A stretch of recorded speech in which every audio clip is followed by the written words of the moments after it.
Hello, hello, everybody. Welcome to the lair. It's me, your boy again, Sci Prime, Professor Prime. Call me whatever you want, honestly. But we've got a fun one today, picking up the ball, rolling again. I was a little burnt out last stream. Y'all probably saw that tweet if you're following at Sci Prime. Shameless plug. But yeah, I was a little burnt out last week, still figuring out my scheduling.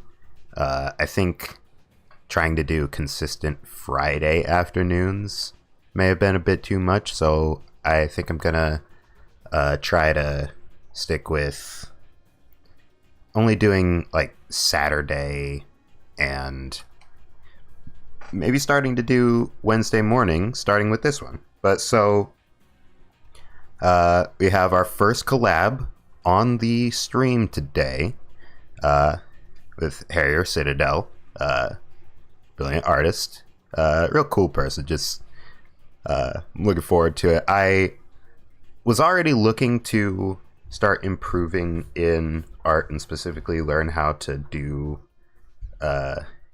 digital art better. So, and just the opportunity to learn some pointers from her, and just have a good time chilling with a chill person. Yeah, I mean, it was a good idea all around. So for those who are here, or maybe here, since it is a collab, I may not be paying as much attention to the chat or like interacting as much with chat as usual. I will try to, read comments and stuff. I'll definitely see the comments, but I may not be able to respond all the time. So, forewarning, focusing on the collab partner. So, yeah, I think that it is a good time to introduce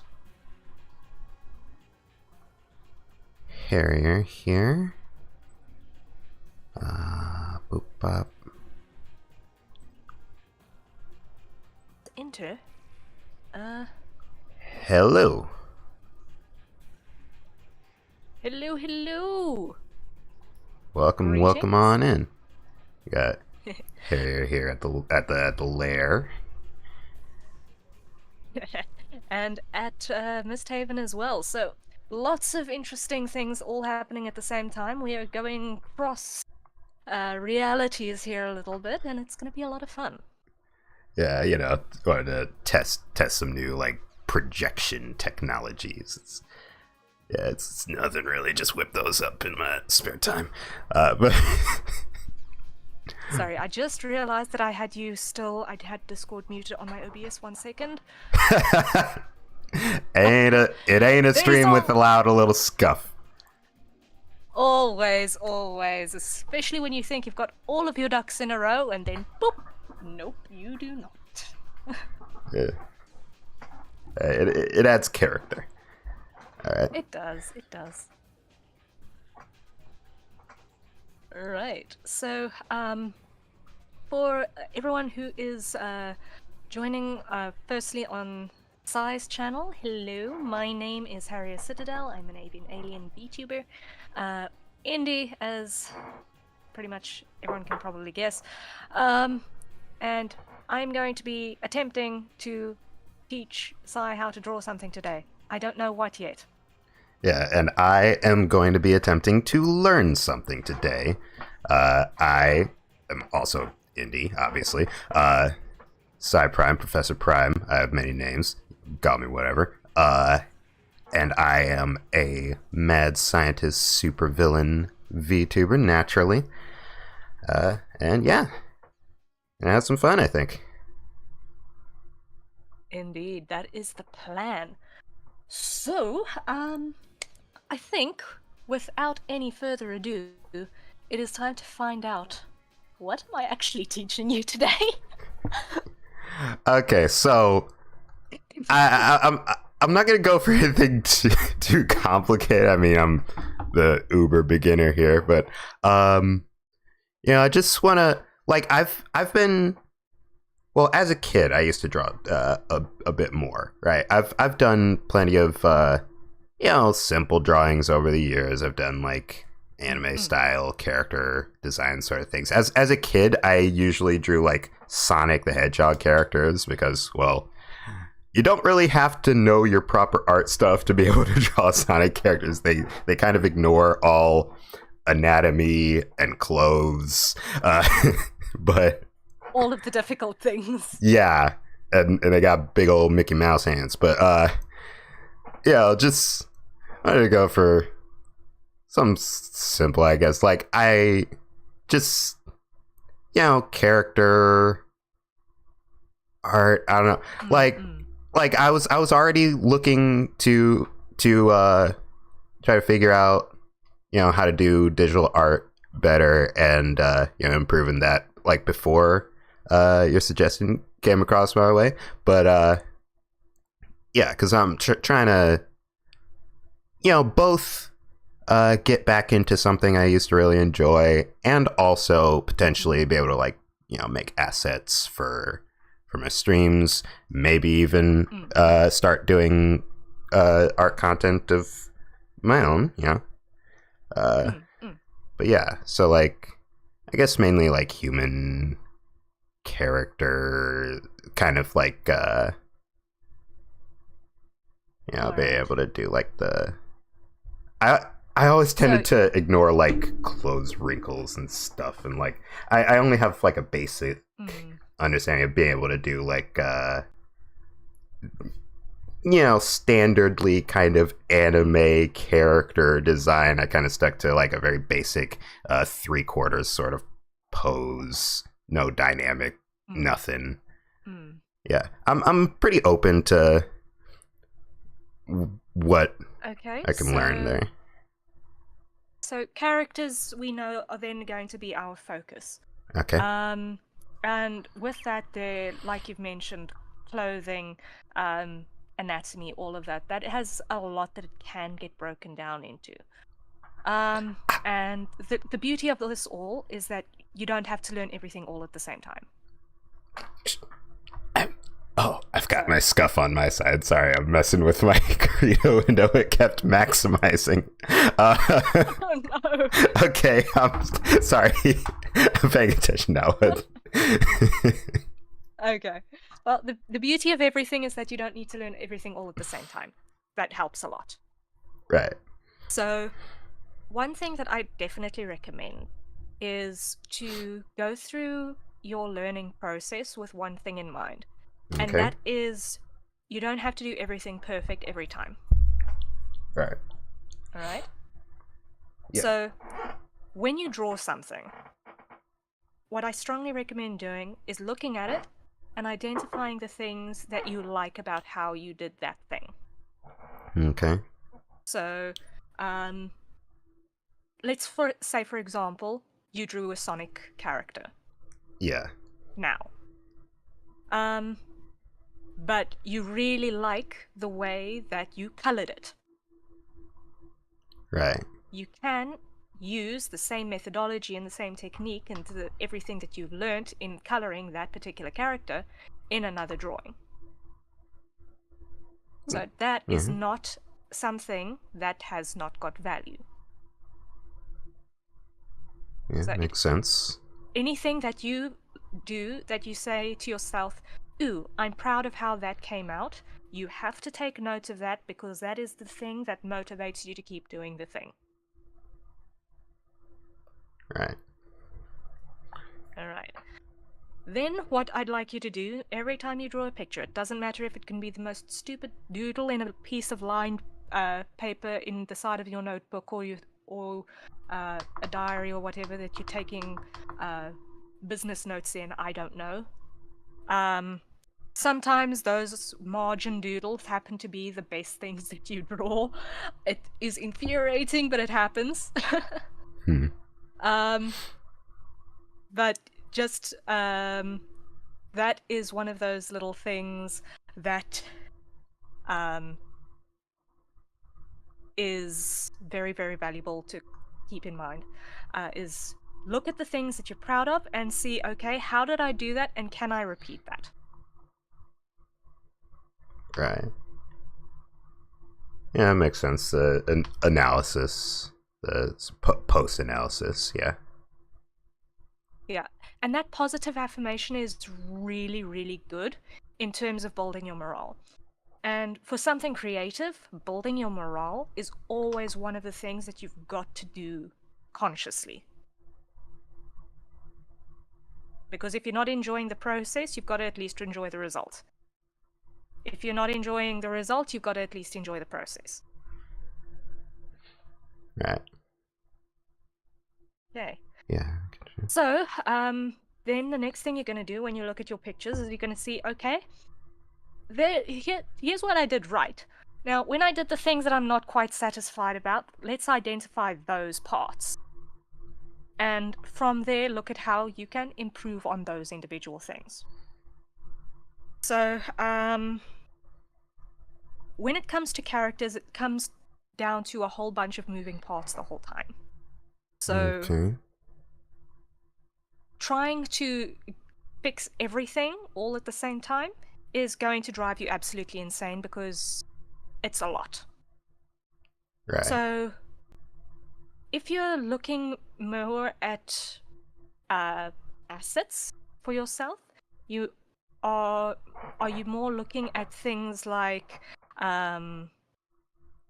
different poses for your PNG, or are you looking at what are your use cases that you're envisioning?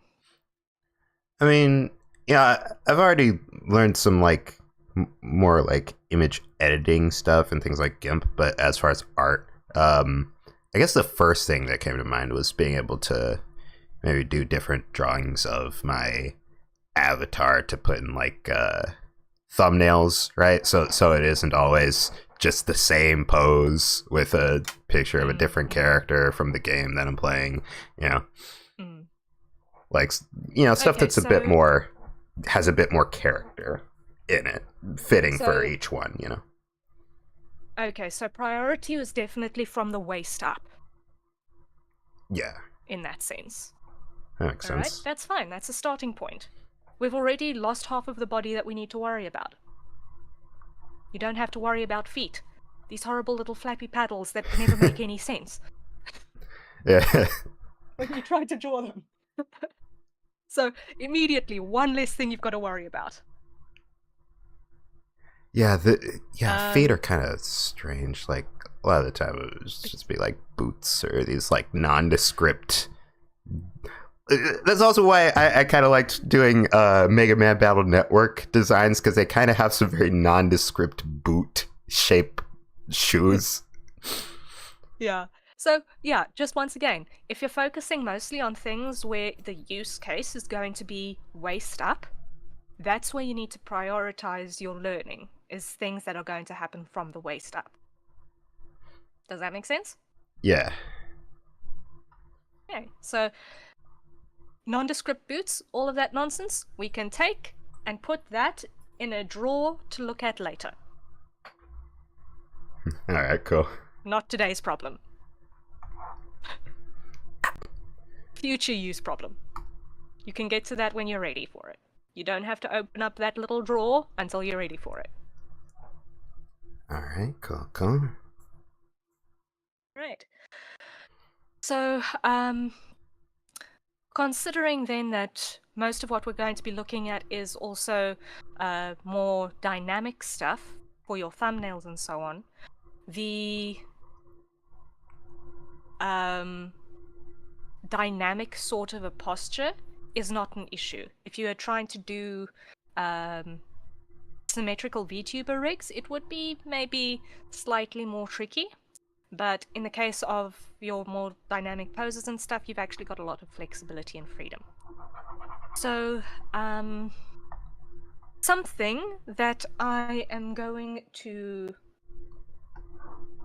encourage is the implementation of what we call gesture drawing.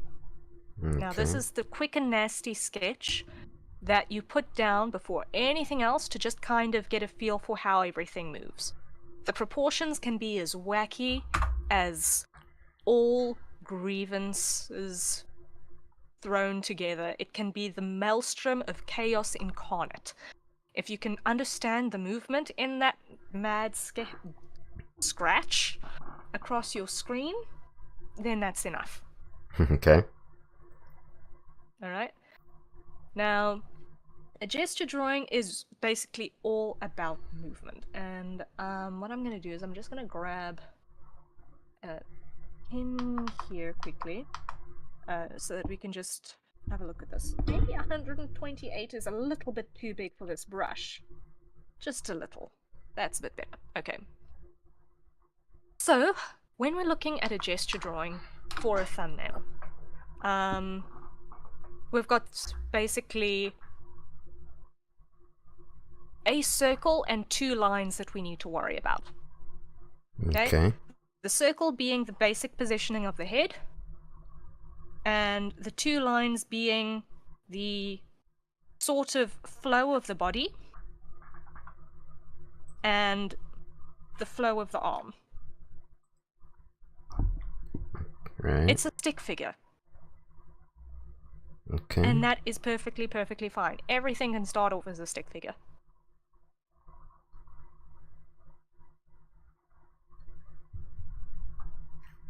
Right. Okay? Now the thing with gesture drawings is trying to keep them as loose as possible. Because these are going to be basically your... How can I phrase this? These are going to be your building blocks, but they're more about feeling than about precision, right? Now, depending on how you have oriented your movement stripes, it's going to dramatically change the feel of what you're doing. So here I see that you've got a motion set up like that, and from that point it can go in a whole bunch of different directions. So if you do something like that with your second stripe, it's going to feel different from if you do something Okay. like that. You can immediately see that the way that the person is looking, theoretically, is going to change. And that's got to do with the angle that this line crosses the body at. Okay. So I'm not going to teach you recipes because anyone can show you a recipe and that's not going to help you if it comes to trying to get original thought in place. Right. What I want to do is I want to give you a sense of understanding of what you're trying to actually build. So in terms of our stick figure, that is going to be our gesture drawing. We've got Mr. Stick Figure. And Mr. Stick Figure is going to have eventually a torso, right? Right. Now, if you look at that from the top, it's going to look something like that, right? Right.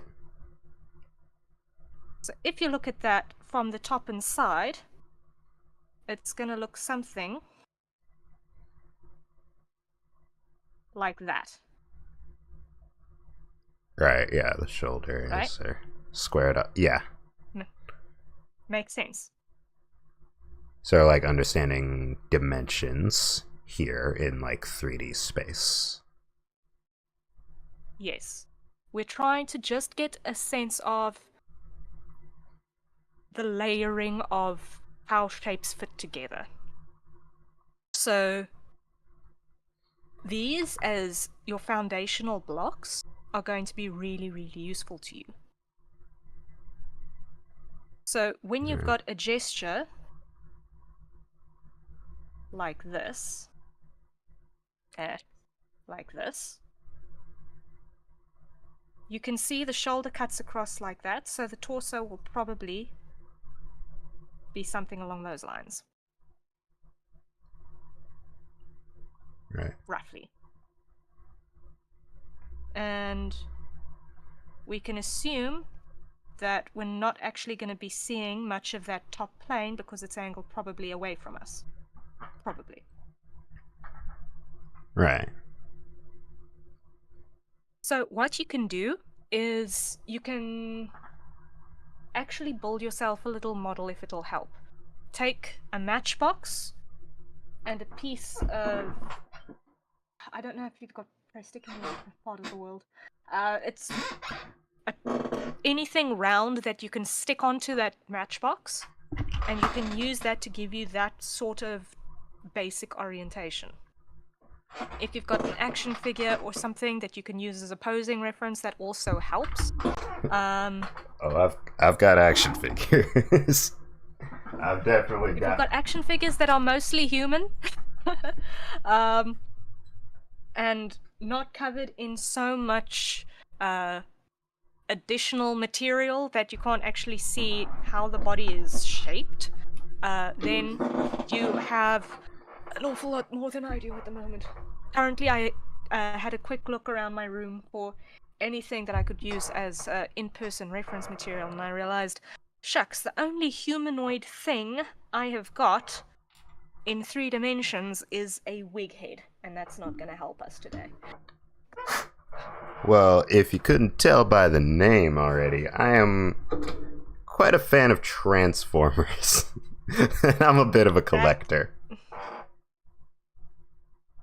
I am somehow not surprised by this, but it's good to know that you've at least got the reference material. Yeah, so I've got a little sound wave here, and he's already actually pretty boxy. Okay, so Soundwave will be very, very useful for you in terms of getting this basic boxy orientation. So I can't tell, based off of what you can see on your end, in terms of how much articulation that model has got, or if it's a static thing. It's got some. I could pick out another one. I could. Well, maybe let's just show you an idea quickly in terms of why I'd like you to actually have a reference like this. Gears. Gears? Yeah, Gears works.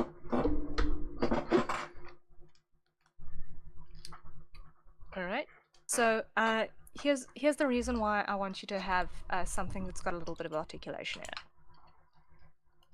When things move, because we are in the business of not having static things, we're dealing with living organisms approximately, most of the time, there's always going to be a movement which has a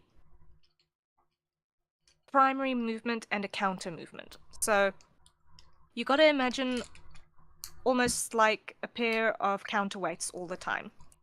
So if one thing moves forward, the other thing has to move backward. Right? Right. Yeah. So when it comes to... Okay. Here we go. Sorry, no, I was listening. I was just getting bigger sound wave out. Fair. There we go. This one has more articulation. Oh no, he's yelling. Okay. So that principle is going to be really, really useful to you in what I'm going to say next, right? All right. So if we've got our head and we've got our torso box,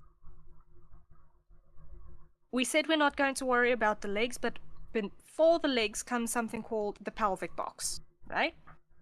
Right.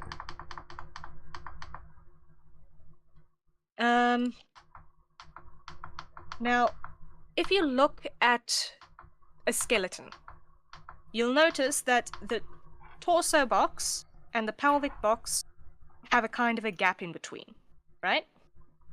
Right. Okay, everything in that gap is squishy stuff. So that is hard, and that is hard, and that is squishy. Right. Right? Yeah, And makes this sense. is going to be an important thing. Okay. So, when you have something, let's go back to our little weird stickman gesture drawing. When you've got something like this, you're not going to want to have one long, big, rigid box. Right? You're going to want to have a box that's roughly about the size of your rib cage, and you can eyeball that. Right. So usually it should be around about a head height, maybe a head and a half, depending on the proportions of what you're drawing, but you don't really need to worry about that too much. You can eyeball it most of the time. Gotcha. Nobody will fight you over it, okay? Now, in a pose like this, you could then include your hip box at a slightly different angle and then connect the corners. Let me just change color there. Connect the corners, because that's squishy stuff. Now, if you had to take a different pose, you might have your chest box and your hip box at totally different angles. And what would happen is you would get a twist. You see Right. how the squishy stuff twists there? Yeah. So that is going to be useful to you, is being familiar with how you've got stiff stuff, which is going to be at angles, and squishy stuff in the middle. Right. That connects the two. Because then you can connect the proper planes and edges. Exactly. So you can take a half a day or 5 minutes every other day and just mess around with a couple of different orientations between chest boxes and hip boxes and get an idea of different kinds of twists. And you don't even necessarily need to do your little stick man in between. So if I just make a fresh layer here, you can do a couple of exercises where you have a front and you put a hip plane at a different angle and you connect like that. And you'll see you can do a whole bunch of different things. You can have your front,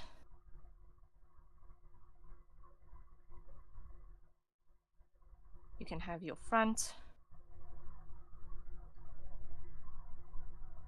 and connect like that.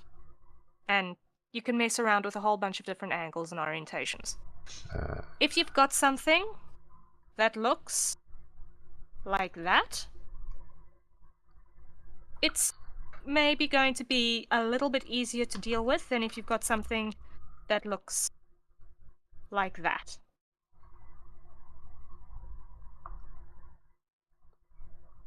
That is an impossible bend for most people.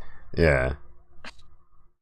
That's where Okay, so drawing Mr. a Fantastic. little bit of yeah, so a little bit of logic is going to be helpful in that sense. But you can mess around with what you're expecting. So if I draw a little circle in the top there, that can be basically what you'd expect of the neck.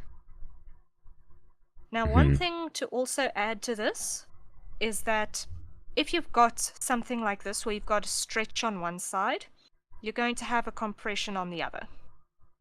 Right. Okay.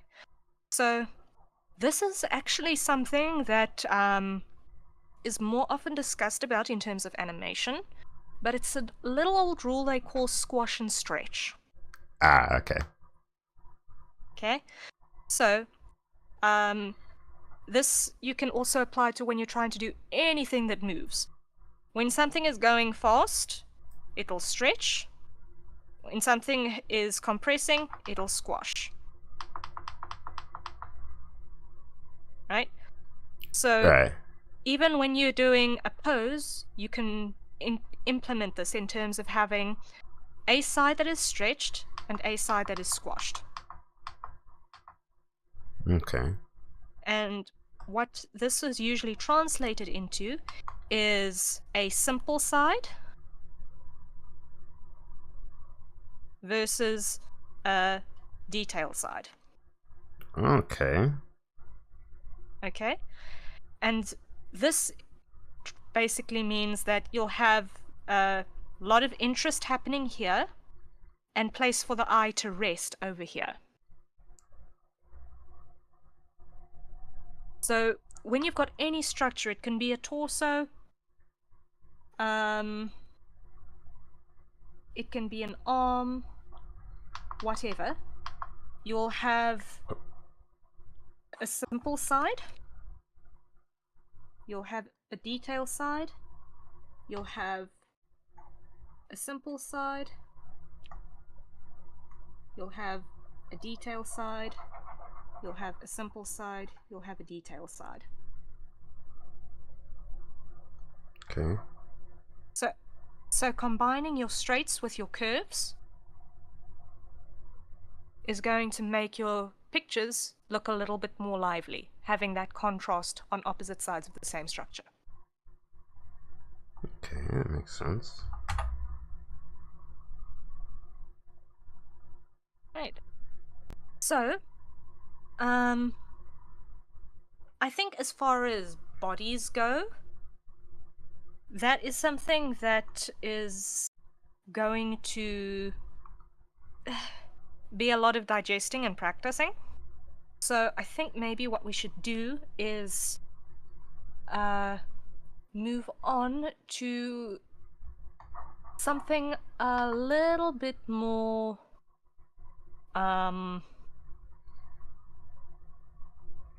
easy to try and replicate all at the same time, right? Okay. So what I'm going to ask you to do is try for me to draw Okay. this. All right.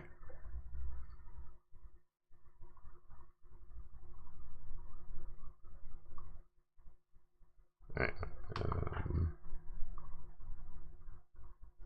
Why am I lagging? Oh no. Ah. Okay. Oh no.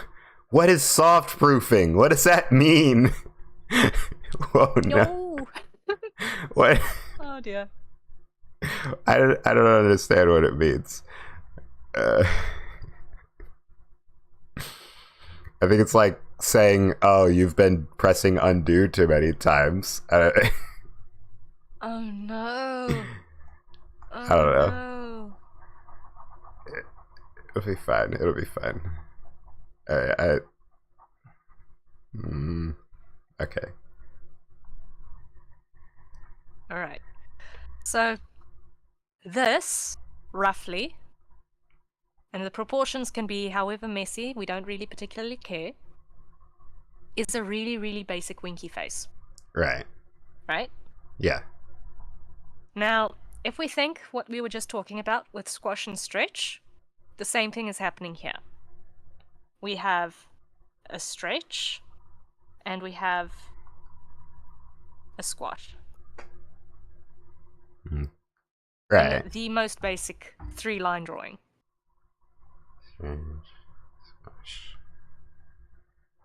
Yep. Okay. So,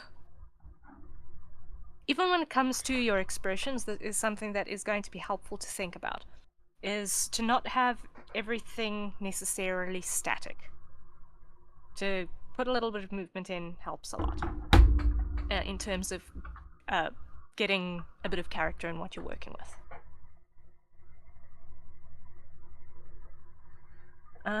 So I'm just going to move this to the side here. In terms of how you have generally done your drawings in the past, have you been doing a sketching practice, or have you been doing basically going straight in from nothing most of the time? So like, yeah, I kind of just tend to go straight in. See, the thing is, I never really bothered to be like, oh, I'm gonna draw the the circles and the square and do the pose first. I just started doing the actual drawing like first and kind of just brute forced it. you know. I think everyone does. Don't worry about it. Everyone Okay. does. To give you an idea, when I was first starting out, most of my drawings looked like this.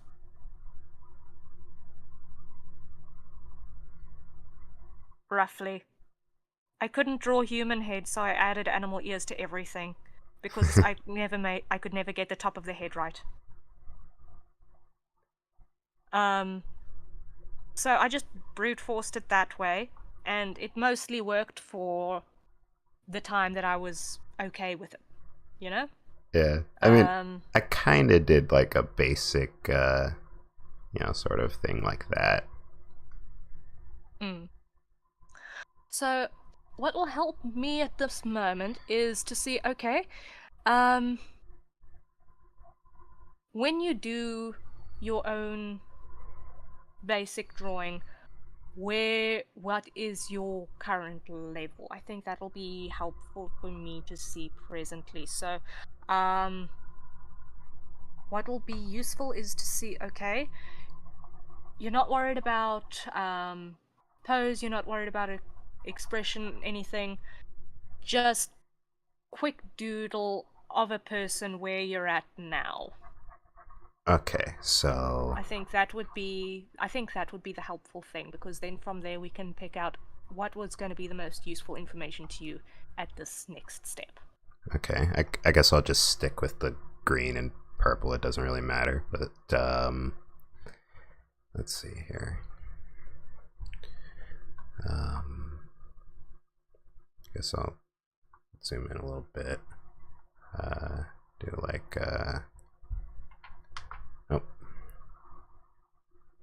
something like that. Do like the bottom of the head. Erase that.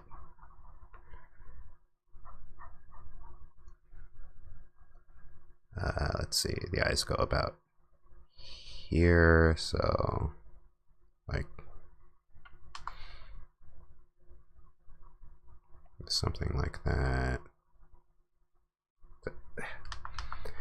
I'm not super used to the digital art, so maybe a little like I'm not like the best artist, but I like to think I'm slightly above average, but like not to toot my own horn or anything. Let's see, that is too thick. My undo is not quick. Okay.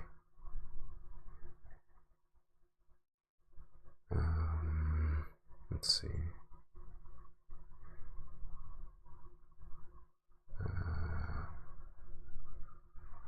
Just like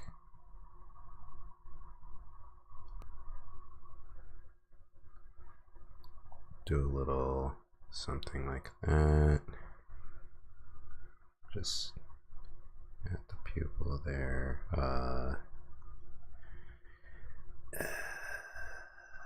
Let's see what hair do I. I'll just do a little bit of a Goku, just a little bit of a. Um,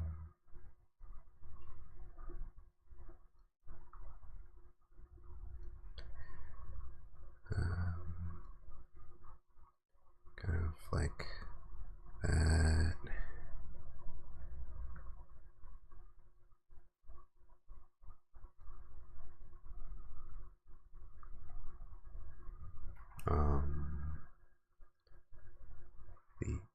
The ear goes here. Make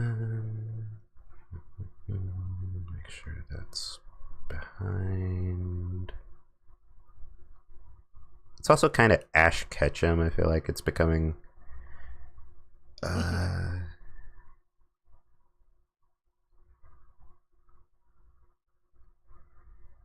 see. Zoom out a little bit. I made his head way too big for my canvas. You know what? We're doing waist up anyway. Whatever. Let's go with it. We take what we can and we roll with it. Yeah, I mean, you generally have been like an inspiration for me. Actually, like trying to do these things. You know, I've said before, but I'm really trying to take to heart the. Perfect is the enemy of good. Like, that's not the first, like, just do the thing phrase that I've heard, but it really. I accidentally clicked the button. Okay. Really, resonated with me more,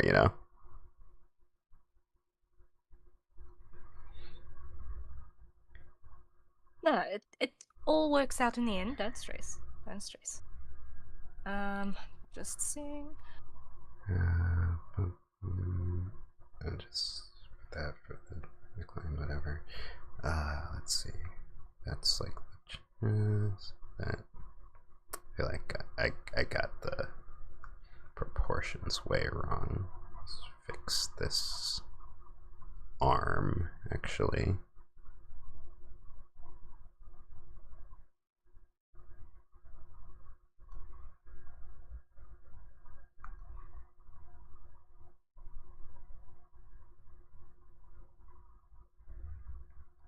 With the chest there, that kind of like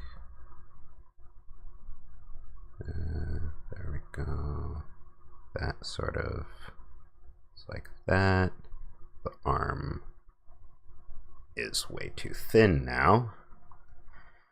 That's the problem with how I draw. It isn't planned out, so I have to fix things when they inevitably start looking like a randomized character creator. Do you ever draw on paper? Yeah, I don't draw often. Sometimes, like occasionally the spark sort of comes from something, but usually it's like a doodle, really. But yeah, most of the time it's on paper. I'm like, recently is more when I started trying to learn how to do this digitally. Let's see here. Some kind of like, let's just cheat and give him like a martial artist kind of belt. Like sort of a band belt.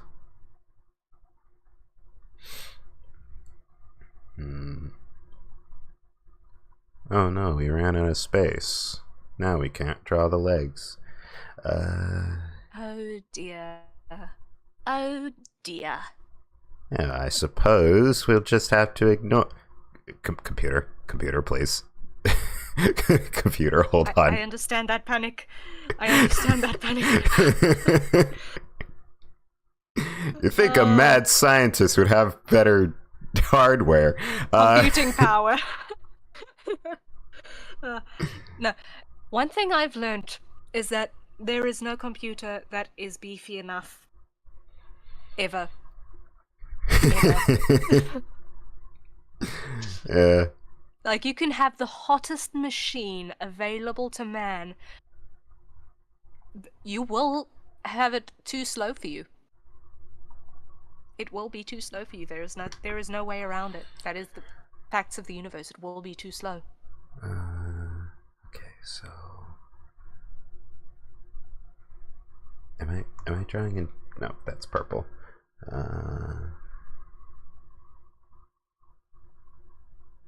So that would kind of like just go over. Let's do like a short sleeve, whatever. Okay. Yeah, that's generally. Okay. So, I've got good news for you. Add like the neckline. Yes. With the face, your proportions when you were first doing the roundness on the head and everything was actually not bad. Okay. Like, if that was your first layer on a sketch, it would actually be really solid. Oh, thank you. Okay, so that is the first bit of really good news. In terms of the rest of your proportionality, I can see that you've got the eye for what's going on.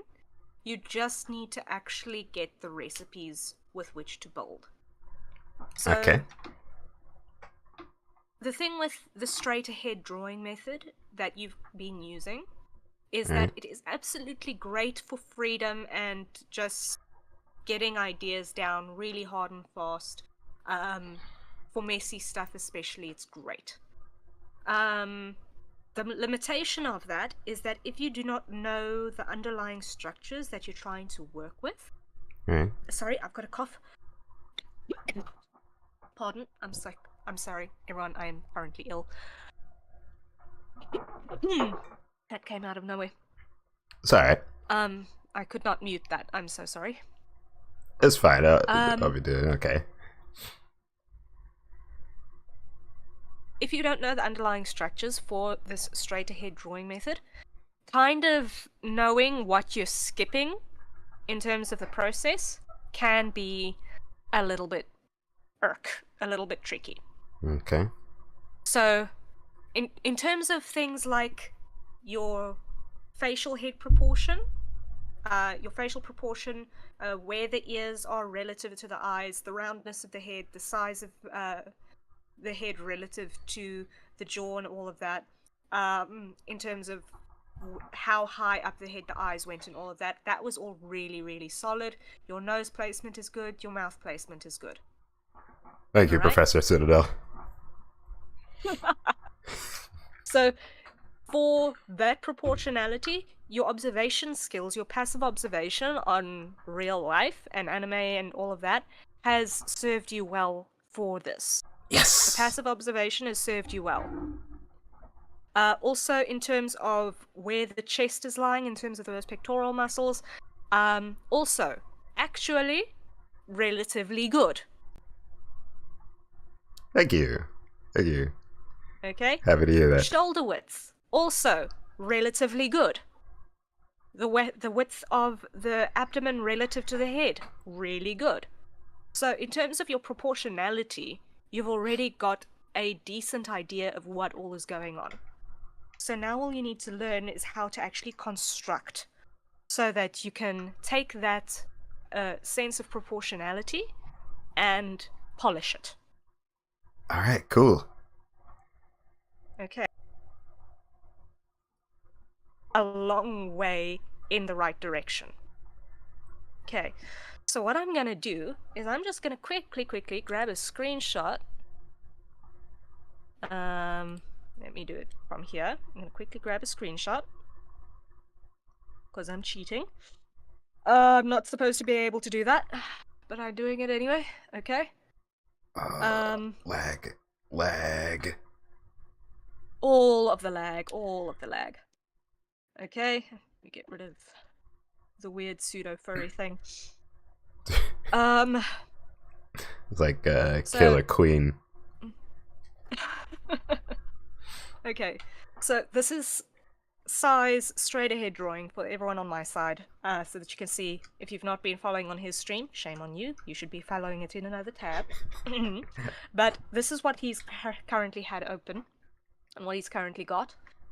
So what we're going to do is we're going to look at how to take this as a base layer sketch and how to construct off of that. Because it's very useful to be able to just lay down a couple of landmarks for yourself, roughly, okay? And then kind of extrapolate your next steps. So if you've got a rough idea that looks like this, in terms of what you want your thumbnail to be, for example, yeah, you can then extrapolate off of that into something roughly like this, and from that you can go into an actual construction. Why is my... I would actually always recommend starting with a blob man. Okay. Start with a blob man that says, okay, this is my pose. Why is my tablet cursor lagging? Oh no. It was holding it together this whole time. No.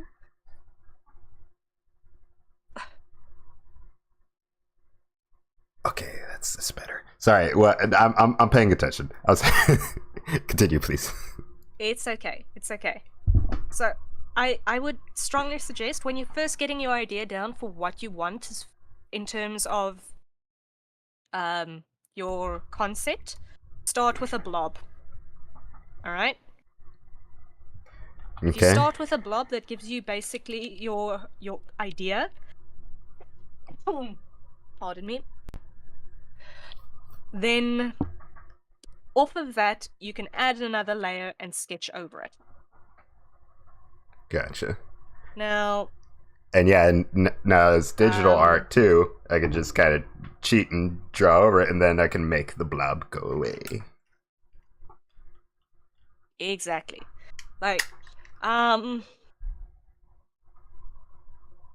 yeah, I've had a couple of blob drawings in my recent VODs, as well. So, if I think of,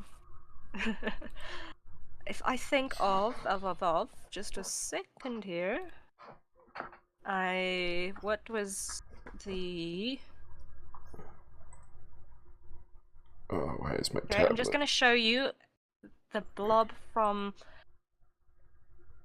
a big illustration so that you don't freak out, okay? This was my last big illustration that I worked on. Okay. Just going to load. And I'm going to show you the blob for it. Okay. Because the blob is still hidden in the back end of the drawing. It's just taking a second. So this was my last big illustration. All right, this one, my favorite carpet, my favorite rug. This one, it was a biggie. So let me just grab everything that's visible and put it in a group. Love that rug. Okay. I'm glad you like the rug. Okay. It's the most rug so that rug. is the final.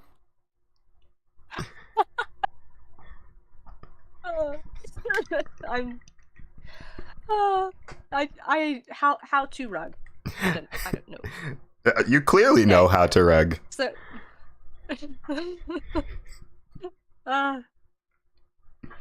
okay, so here we had a 3D posing doll that we were cheating with because it was Clip Studio has this built in and I abused the spit out of it. Oh, nice. But even then, we started with a blob. Okay. that ignored the majority of proportionality. Like, we were just kind of trying to figure out, okay, what is our basic idea that we're going for here? So we got a rough idea of where we want the head and sort of where we want the chin. We got a sort of a rough idea of where we wanted the hands and that we wanted them to be holding a cup. And we got a sort of a rough idea that we wanted the legs crossed. But really, there is no construction here. Right. Now, I do recommend doing a couple of blob drawings for yourself like this to just get an idea of doing things loose and nasty and not trying to polish straight off the bat. So, as a little bit of homework, I do strongly recommend doing this for yourself as well. Do a couple of blob drawings. Okay. Just trying to get a pose down loosely.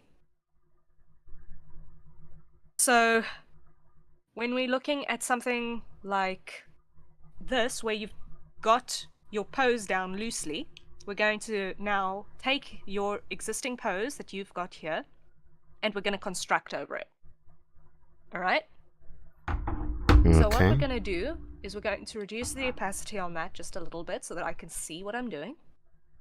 And we're going to add a layer on top. Now, you had the head there already, roughly. And you have the facial shape pretty much already mostly sorted.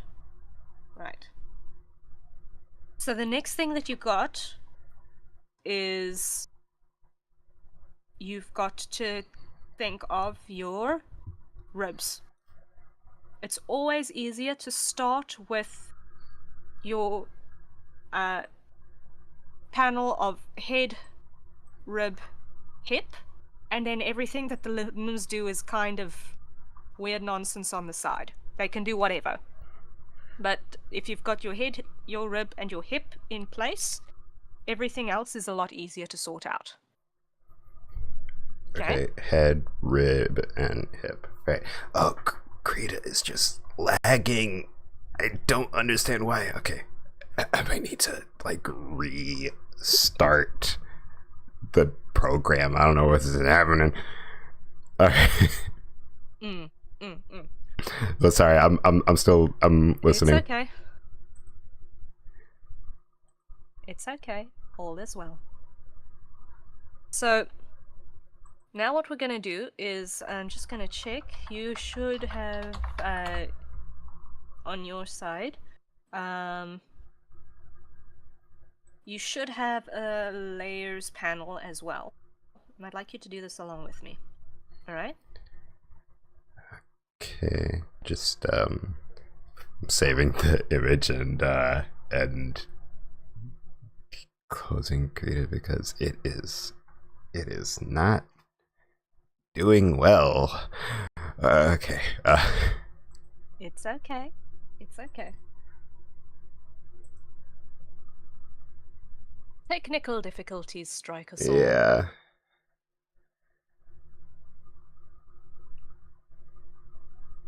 Dun, dun, dun, dun. Okay.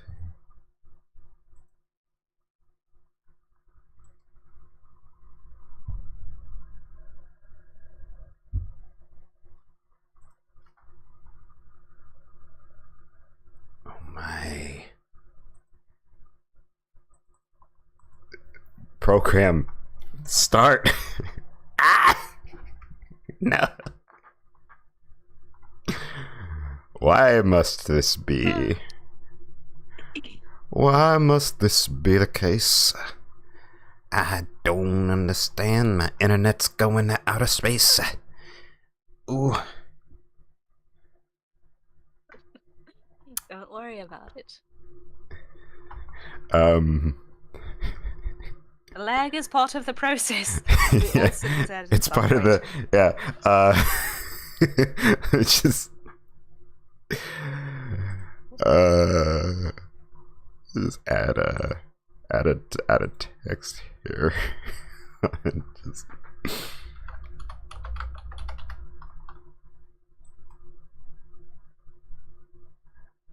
The lag is strong with this one. Yes, the lag is strong with this one.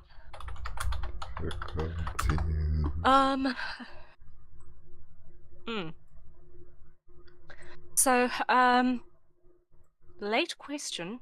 Yes. You do not by any chance have a hand cam setup available, do you?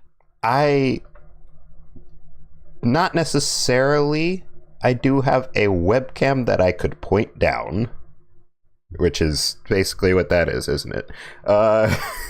It is. Is it viable? Let's see here. Let me just. Is it viable? Should be. Okay.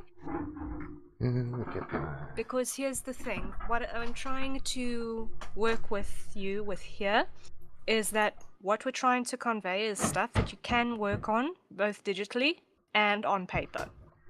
So if the software is being troublesome, we're going to switch to hardware. Okay. And I will switch to paper too.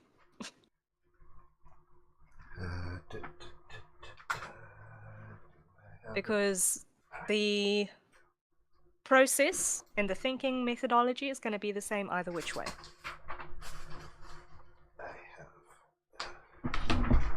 It is. Wow, it is waiting so. It is taking so long to open. Yeah. Paper. Pencil eraser. Oh! Krita just opened. Of course it would. Of course it would. And it is still. Oh, it's. Okay, wait. Is it gonna work? Is it gonna not lag?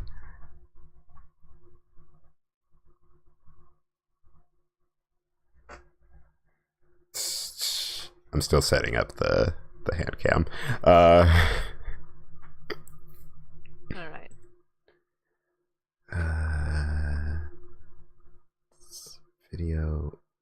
Video capture device? No. Wait. Display? No. Video capture device? Is that it? Yeah, it is.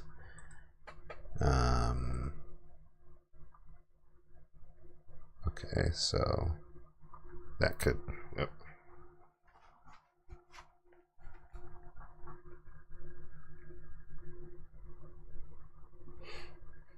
Okay, so I have that. Got a little view of my drawing tablet there, but let me see if where did I put the other glove? Oh no! Where did it go? Oh no! I had my drawing glove. Everything's falling apart. Okay. It's okay. It's okay. Imagine in big friendly letters. Don't panic. There it is. Don't panic and everything comes right. I wasn't panicking. I was just laughing at myself, honestly. Like I grabbed one thing, the other. I grabbed one gloves, the other gloves disappeared. Okay. Okay. It seems like it's not lagging as much. I'm gonna say it's not lagging as much. Okay. Okay. We will keep an eye on it. We'll keep an eye on it. Bop. Boop. There we go. And we're back. Oh, I probably need to put it back on am I sharing my screen? I need to you know what? I've actually got your YouTube open as well. So I'm actually watching on your YouTube. Oh, that might actually make it better for my computer. Yeah, so you don't have to stress. I'm actually going to. Are you monitoring on my screen share, or are you monitoring on YouTube? I was looking at the screen share, but I have my I have my tablet here. I wasn't like playing the video, but I could see the chat. But yeah, I can look on YouTube. Well, we'll see what works best for you. Okay.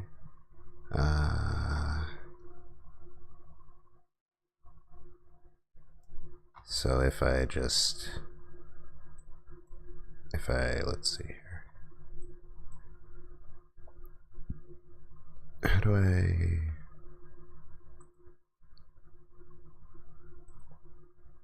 stop watching? Okay. And then does that make it not lag? Oh, that is much better, actually. Okay. Okay. Yeah. Awesome. Then I'm going to cut that as well, and that will hopefully save us all some headaches and some heartaches as well. Okay. Yeah. So that's another interesting thought. I had joined a Discord about this software, Krita, and the simplest idea, but this blew my mind.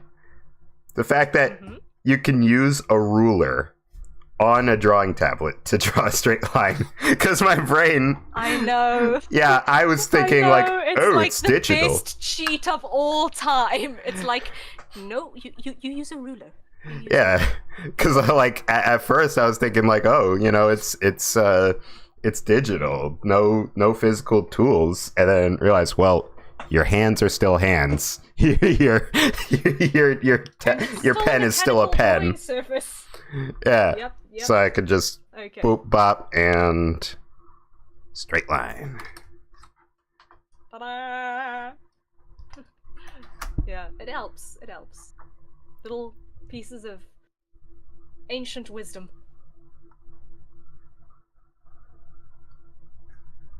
Yeah, here you go. Okay, so sorry, I'm after all that, I am ready. Are we ready? Yes, I am. I am ready. I am there. Okay. Is your OBS capturing it? Is it? Yes. Yeah. Yes. I had you had me second guessing there. All right. Yes. Yeah. Everything is good. Everything is fully operational, fully armed and operational. Okay.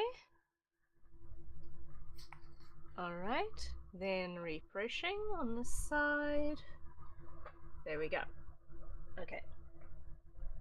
So what we are going to do then is I'm going to just put that page up there so I can see both.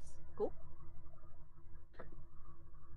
So what we're going to do is we're going to now create a new layer on top of what you've got, and we're going to, off of that, do a construction. Make it okay. Wait. Make a new. So you'll see in the middle of your little toolkit on the right-hand side of your screen. Right. There's that thing with your layers. Yeah. Your layers palette. Right at the bottom of that, on the left-hand side, there's a little plus button. Yep. That is your new layer. All right. Okay. And then the old one, you're going to want to drop down its opacity to about 30%-ish. Pardon me. All right. Still sick. Gotcha. Okay.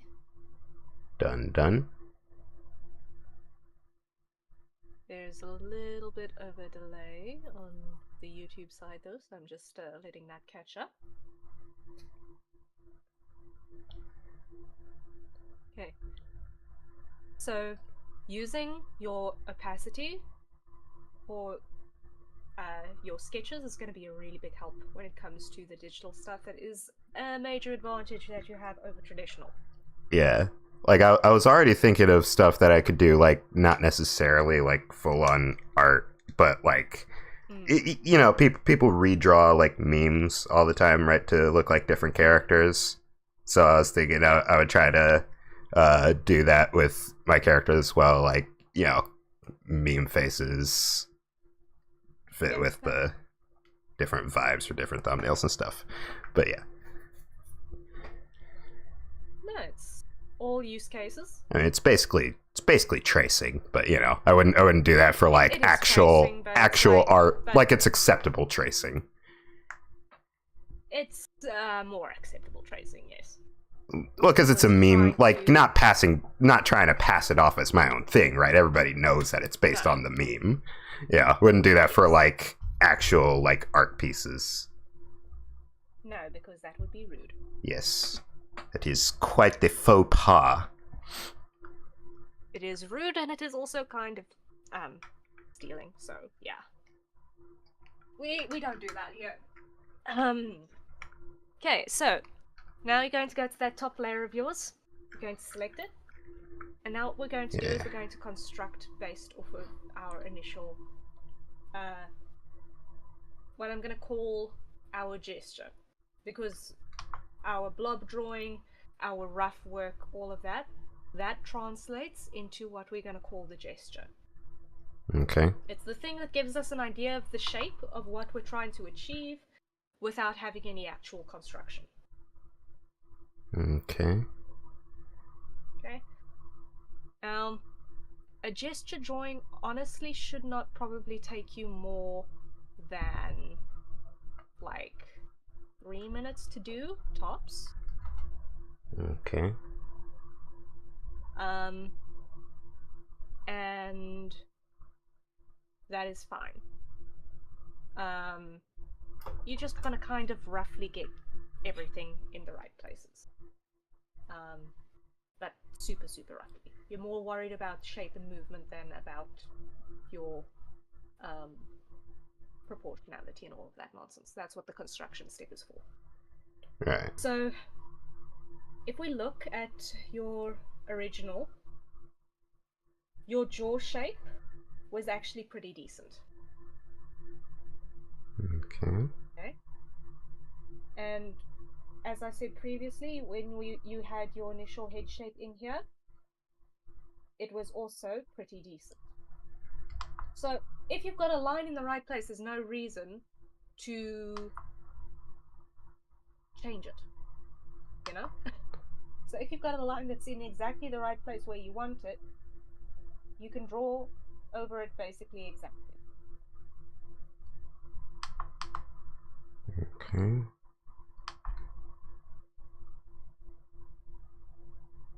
There we go. Got that. That's what we saw. Okay. That's the eye line. That's the like middle of the face.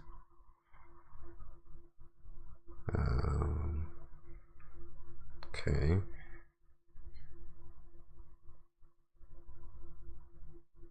Now, you'll see in a lot of sketches and tutorials and all of that, they'll always start with a circle and then add the chin on afterwards. You don't always have to do the whole circle. Right. Right. So, if your blob is in more or less the right shape, you honestly don't need to bother too much with what is happening on the inside, because it's just more lines to confuse you later. If you're mostly there, it's good enough. Because you're going to be doing a lot of refinement afterwards, anyway. So like blob, kind of like,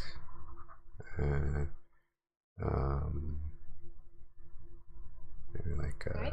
So before we go anywhere near what's happening underneath the neck. Okay. Okay. So we're just going to quickly construct our head finished, and then we're going to go down. Okay. Make sense? Yeah. Right. So we know, based off of this rough sketch, that our front, our middle line, is off center. And we know our nose pops off a little bit like that. The nose always pops off of the center line. Yeah. Okay, and unless you've got a nose that does that, where it starts and then it points that way off of the face. I don't know how to say that. If this is forward, if the eyes are there, and you're looking from the top down, if the nose does not do that, but it does that, for example, that is the only time when you're going to have weird stuff happening. But even then, the origin point of it is always going to be on the center line. Right. So more like that.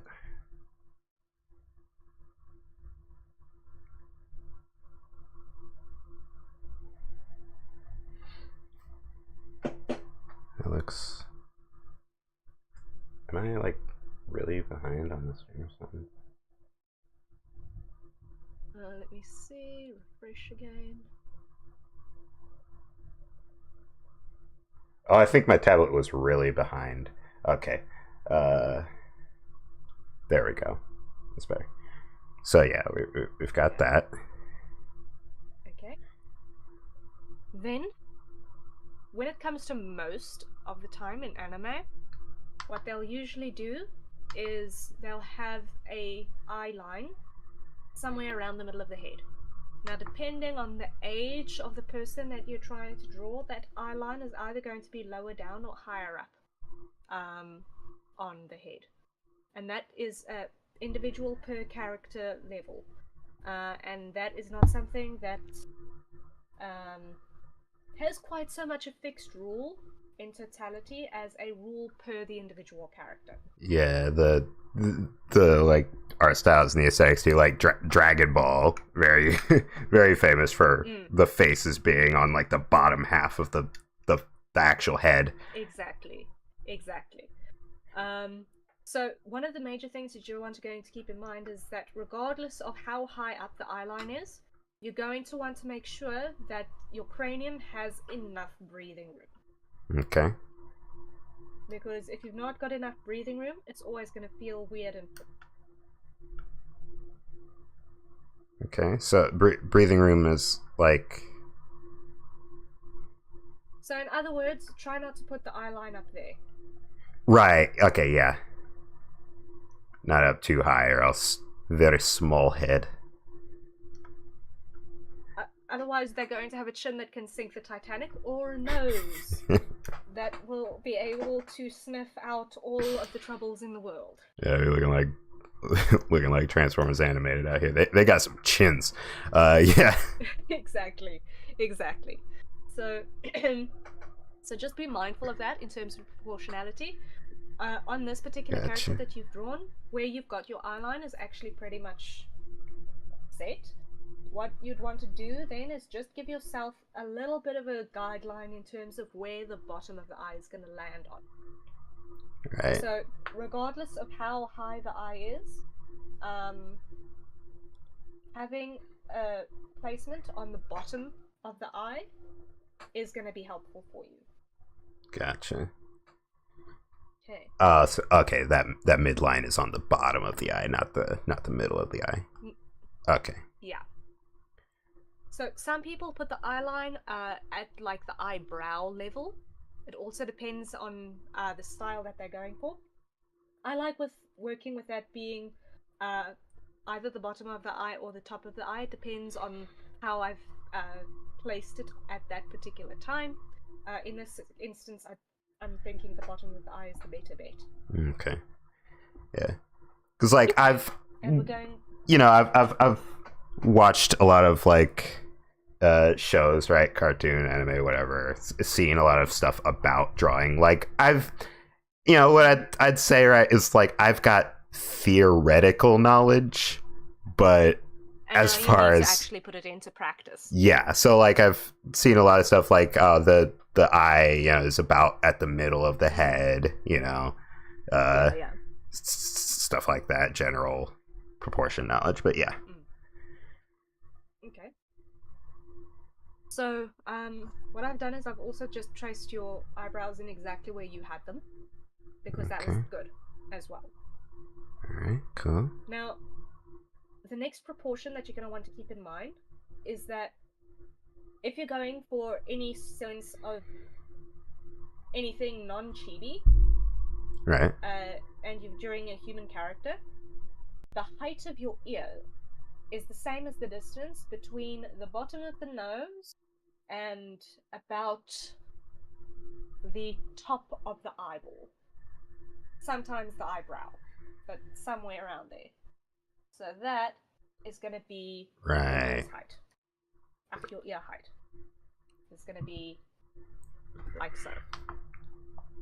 Right, yeah, it does connect closer to the corner of the jaw. So yeah, that makes sense. Okay. So you'll also find that that will line up. That'll also line up with the underside of the nose, and it will line up with the top of the eye. That's where you're going to put it as well. Okay, yeah, so the first one was a little high there. Also a little small, I think. But that's why, once again, construction is fast and loose. Or your gesture is fast and loose. Construction is where you tidy things up a little. Okay.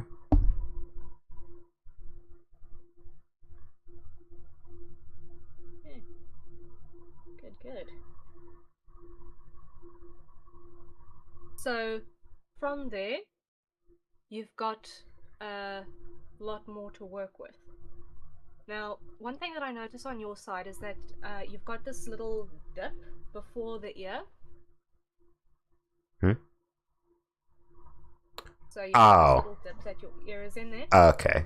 Now, be careful of doing that when you're doing your initial sketches. Okay? Because remember, that is going to be the back of your head. So if you're looking at anyone from the side, the nose sits there.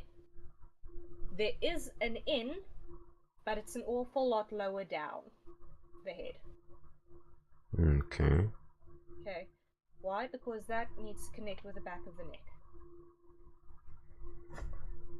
Gotcha. Yeah, okay. That makes sense. Does that make sense? Yeah. And around, and then the top of that, and then it goes down, the corner of the jaw. Yeah, okay. For those who don't know, because I don't have a camera, I was kind of referencing my own head to put that all together. But yeah. Honestly, a mirror is every artist's best reference tool. Yeah. Honestly. Yeah. I was also reading like an interview with an artist the other day to talk about like he takes pictures of his own hands and feet for reference as well. Yeah. No, it's like honestly the easiest way to get good references to just take it yourself. Yeah. All right. So that will give you a sense of continuity in terms of what you're doing.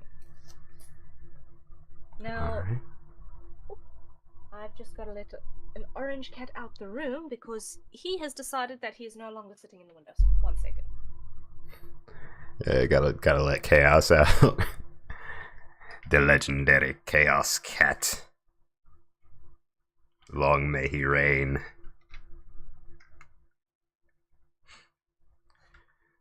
Bring destruction upon the world. Let them know the terror, feline terror. Just mild feline like shenanigans, honestly. Not even like horror or mayhem. Just, you know. Maybe catch some mice. Maybe the mice need to fear, but you know, not so much the other. I return. I just suddenly got claws in my knee, and it's like, oh. Oh no. You're here. Pardon. Oh, I should have. Control Shift. Let's see. I should probably change that in my settings here. There we go. Buttons. Aha.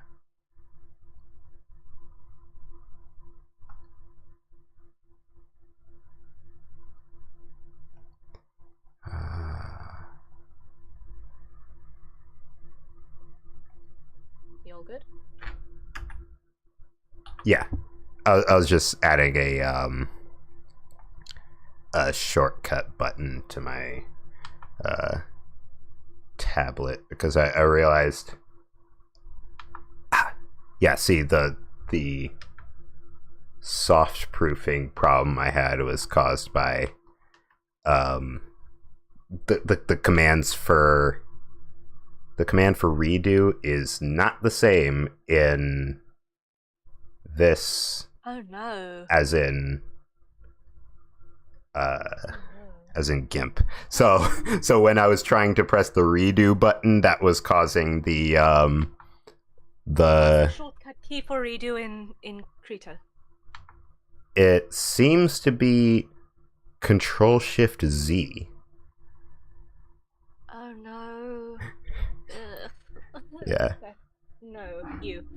Yeah, so instead Is it not Control Y? yeah, so when I was doing my shortcut button for redo, instead that's the command for soft proofing toggle, which like messes with the colors, but I can just press it again and it'll go back to normal.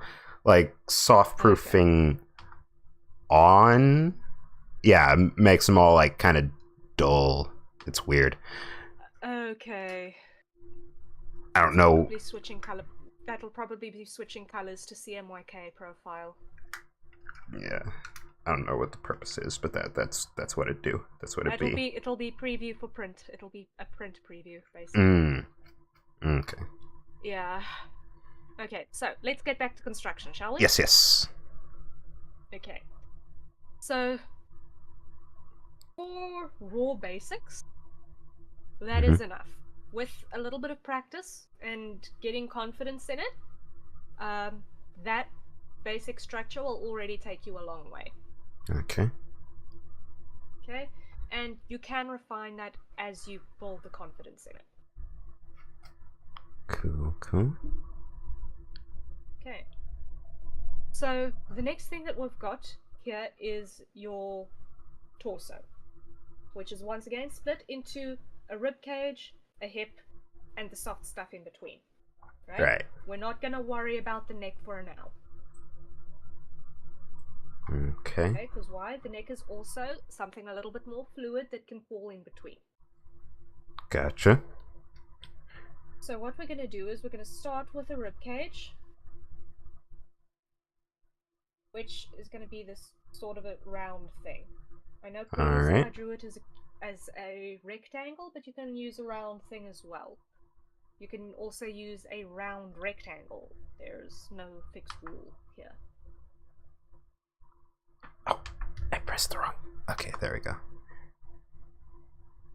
Soft proofing my nemesis. Okay. something like that. Yeah, just kind of throw a ball in there and see what happens. All right, gotta go find a ball. Time to throw it.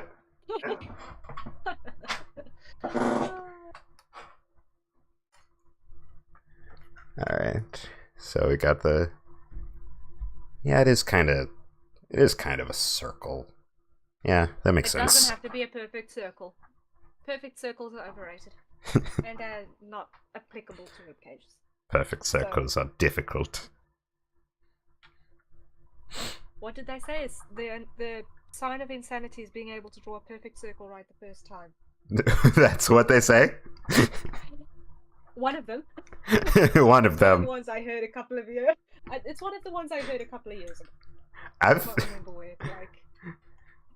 But if you are able to draw a perfect circle freehand, without rotating your piece of paper the first time, it is terrifying. Yeah, I've seen videos of a video of a dude like going up to a chalkboard and just like straight arm, just straight around perfect circle. Oh, that's a terrifying skill. Yeah. Terrifying. Androids walk among us. Indeed. Okay. Now, here you've got this little belt being denoted over here. Right. But that would actually be roundabout at the top of your pelvic bone. So that Right. we're going to always put as a little rectangle, basically. You can use a rectangle, it's just easier than circles when it comes to the pelvic bone. Gotcha.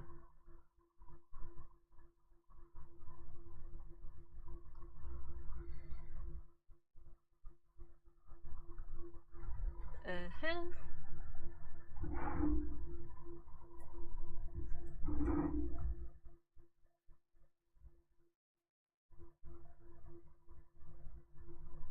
All right. Got the rectangle. Once again, it doesn't even have to be perfectly upright. Alrighty. Okay. Yep. So now we've got our little holy trinity, I guess you can call it, of the head, the chest, and the pelvic bone, which give us our torso in a nicely contained little package. That gives us a full idea, basically, of everything that is happening in this drawing. Now, if we look at our rough, we see that the entire body is facing this way, right? Right. Facing that way. Facing roughly in that direction. Yeah. So a good idea, especially when you're starting out, is to, from this point, add a contour line on the front edge. So you see this little line I did halfway down? So just like down the front of the face, I added a second little contour line down the front of the ribs and the pelvic bone, just to give you an idea of which direction everything is facing in. Right. Okay? Yep. Because it would give a very different feeling if the torso is pointing this way, right? But the hips are pointing that way. Because then all of a sudden, there is Contrapposto. Okay. I believe that's... So, giving yourself that little contour line helps you to just identify where's forward. Where's forward. Yeah, contrapposto. Yeah. Because if you look Alright. at a body, Mm-hmm. along the torso, there is an element of symmetry. And Yeah. you've also got something called a belly button, which lies right in the middle. Right. And that is always going to be on the line between the chest and the top of the pelvic bone. So that's always going to be somewhere there. And that is a major landmark for everything else that you might want to do. So, like this little red line here, for your character design, for example, would be your landmark for where you would want your buttons to go on your shirt. Okay. Like... So, if you've got a twist, you would have a twist in your shirt then that you'd want to be aware of. Yeah, I'd have to like that. Yeah. So as a landmark, it's a good idea to be aware of it. We don't need it right now, but it's a good idea to just be aware of it. Consciousness it would be like... helps in terms of being prepared for what you're going to want to do later. Because it would be like that, and then like that sort of thing. Yeah. Right. So after you've got your orientation lines down on your torso and your hips, the next thing you're going to want to do is kind of align your spine. Okay. Now, in reality, the spine is the sort of a weird thing that curves in this little wobbly S shape, right? Yeah. But the important thing to keep in mind is that it happens at the back. So this line that we're talking about here happens at the front. Right. Which is why earlier on when I was showing you stuff, I had boxes. Because when you've got things in boxes, you can see a front side and a back side. Yeah, different planes. Pretty easily. So maybe as a beginner in construction, working with boxes is going to be easier for you to see what you're doing than working in spheres. Okay.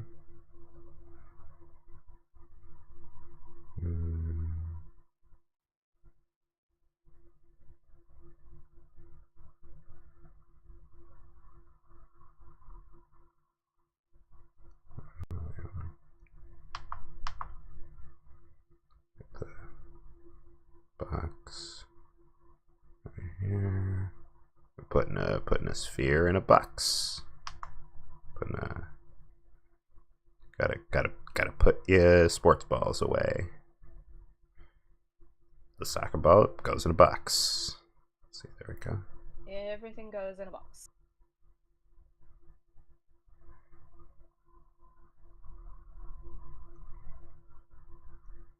Okay.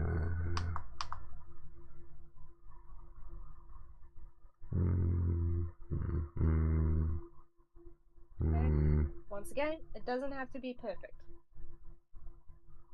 Try and get used to when you're doing your construction and your gesture stuff to use lightweight, fast lines because you don't want to spend all your time on your construction. Okay. So if you can do it faster and looser, you're going to be a lot less frustrated with it. Right. I need to get it back. I've always written very, like as a kid, I wrote very hard, like on very hard and very large on paper, like. Yeah. That is fair. It is a habit. It is a habit to need to break. Like not as much A, B, C. Just really getting in there.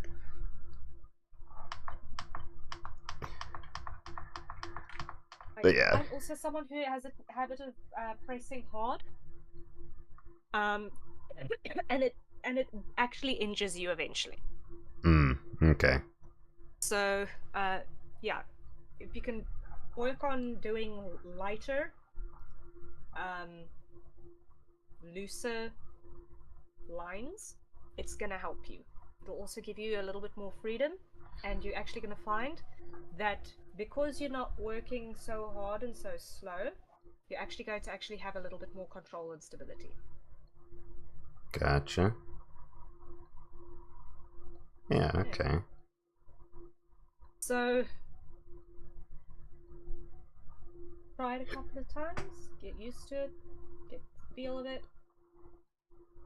All of a sudden, the box isn't quite so menacing.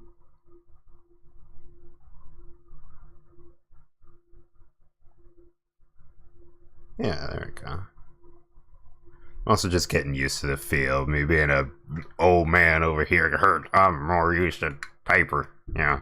I like the feel of it. Digital art. What's the digital? How's it digital? Honestly, getting the feel for your tools is half of the battle with digital art. Just like it is with picking up any other medium. It's getting used to your tools is where a lot of things fall apart. So yes, it does take a little bit of time to get the handle of things, which is why I'm also trying to show you stuff that you can use on paper too. Gotcha.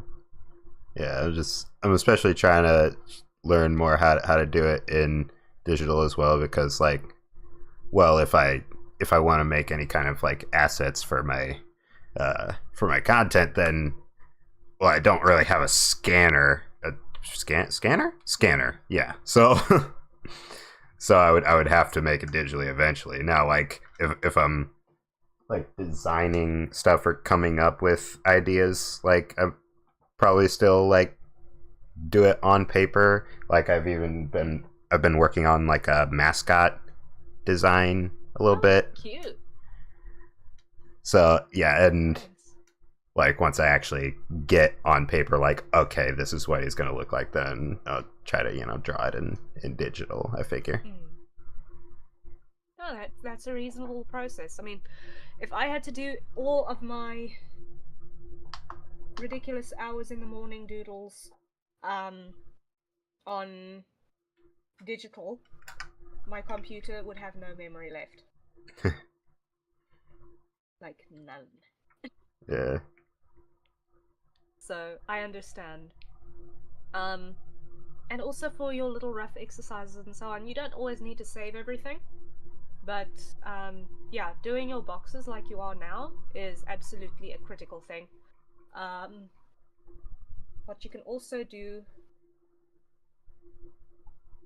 Actually, no, I'm not gonna say that because right now it's a little bit off topic.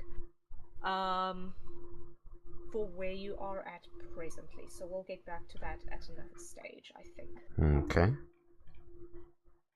Okay. We are not looking at perspective yet. We're not looking at perspective. But yeah. Try and think of putting the boxes with the angles facing in different directions as well.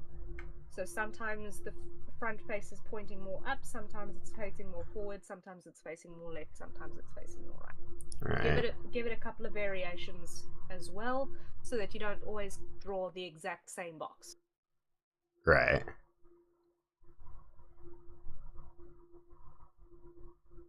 Okay. Feeling a little bit better? Yeah. Okay.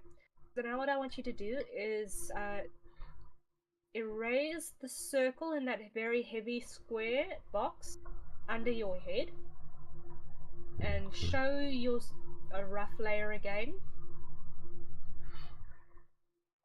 And then put a fresh box over your ribcage and hip bone. Oh, just an entirely new box. Just entirely new box.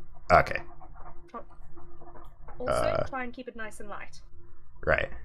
Bigger eraser. Boom, boom, boom, boom, boom. There we go. Okay. Okay. Is that the biggest your eraser will go? No, I just made it big enough. What's that? It looks like okay. There, it's just lag on the stream. Oh yeah, yeah. No, I had made it bigger for that. Yeah. Okay. Okay, so let's just do that. Do a little like that. Up there.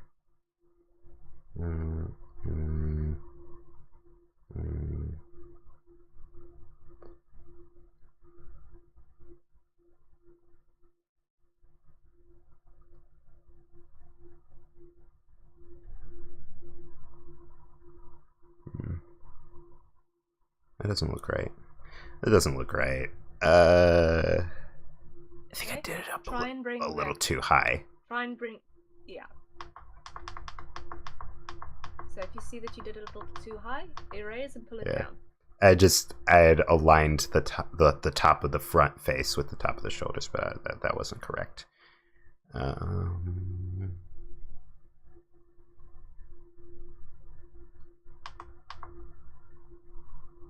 That's the front face. So that should be there. That. Like that. Shoulder. Boom. Boom. Like that. There.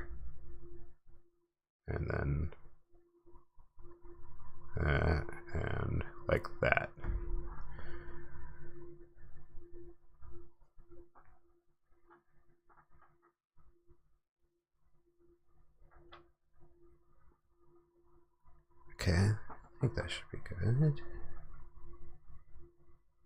For our purposes, good enough. Okay, and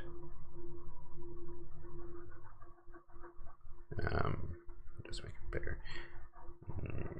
Yeah, there we go.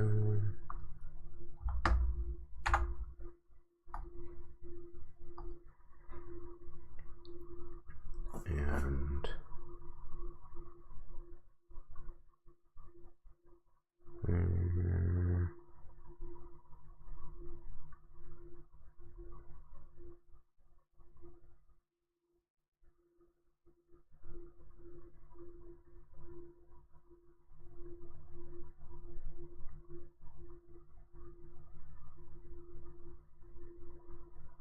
right. Yeah, he's got kind of a lean back in the original drawing. Is a little off balance. I think it should be there.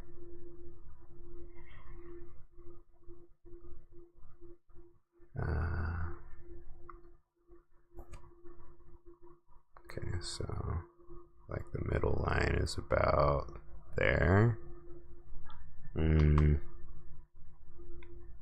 Like that. There we go. And then there we go.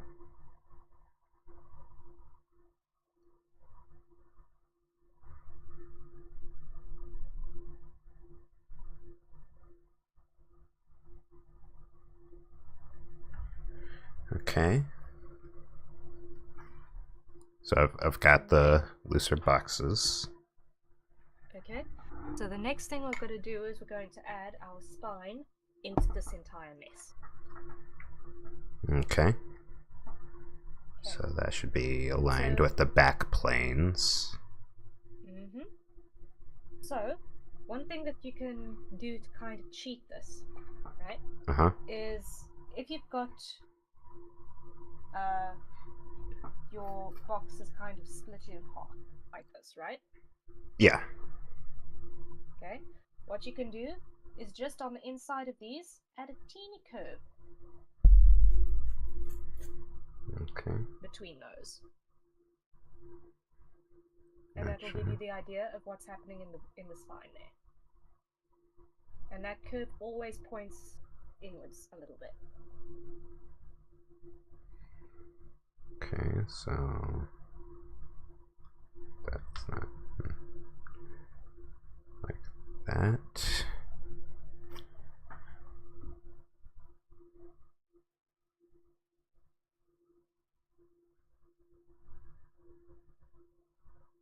Is that? I don't know if that's good. That's good. Okay. Okay. And then from the top of your rib box, that goes to where it would join up with the back of the head. Also, a teeny little curve inwards. Okay, are my boxes a little too far to the left, or?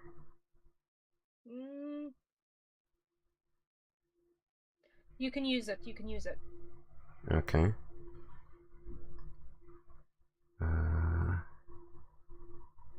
To the back of My drawing and your drawing are not going to be the same drawing, so don't worry about it too much. Alright, okay. So the back of the head, kind of like that.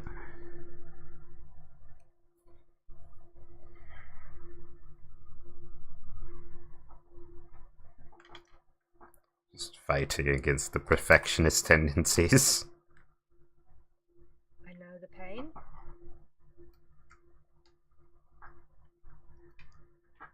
Alright. That should be it. Okay. Good. Alright. So now what we can do is we can join the corners. We don't really need the middle corner over here because we're not really going to actually see it. So we just need the outer edges. Okay. Join those two together.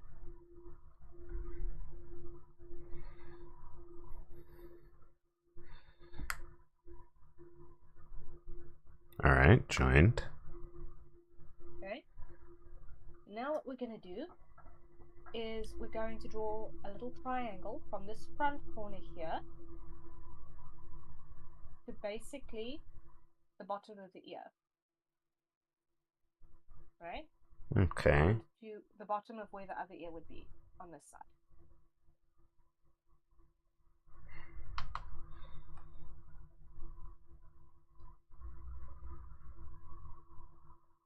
I know it's not the first thing you think of when you think neck, but trust me on this.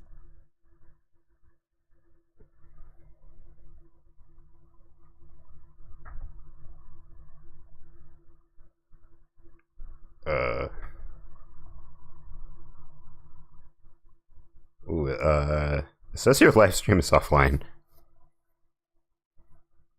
Yeah, I have been struggling with a couple of internet blips lately. So in your drawing, the line on this side, right, is going to basically line up on your side with the nose line. Well, I can't see now because your stream is okay, it's back. Yeah. Okay. So this side on your your drawing, it's going to more or less line up with that center line in terms of where it will connect. Okay, gotcha. So Or something like that.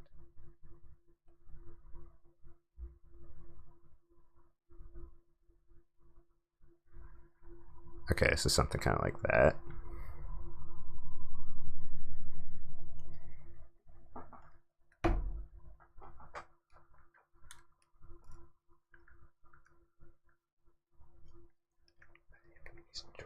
There we go. That is good enough. Okay.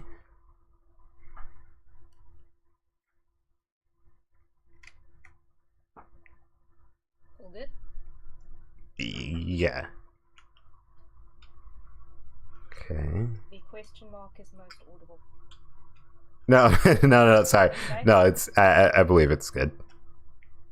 Okay. Once again, we're not aiming for perfection here. Right. All right. So I'm just getting distracted by things. I'm back. I'm good. I'm here. Okay. You okay? You in one piece? Yes. Okay. Deep breath. Yeah, no, I'm not nerd. It's fine. I just No, it's just sometimes very useful to reoxygenate the brain, and it helps refresh you and get you back into space. Right. To take a deep breath. As someone who often forgets to breathe, I find it very useful. Well, it's good to know that you require oxygen as well. Aliens aren't so different. Not entirely. Right. Just rehydrating here. To borrow a turn of phrase, grab your closest safe for consumption beverage. Learning well. All right. The ice cold coffee is doing its trick. Okay. Yeah, I finished my iced coffee now. I've just got a bottle of water. Nice. All right. All right. So the next thing that we need to get in place is going to be our shoulders. Right. Now, in our initial version, the shoulders were pretty high up. So it was kind of like it was being pulled up. Right. And that's not necessarily the feeling that we're wanting to aim for. It's kind of shrugging. If we're going for, so if we want to go for a more relaxed pose, we're going to need to actually drop those shoulders down a little.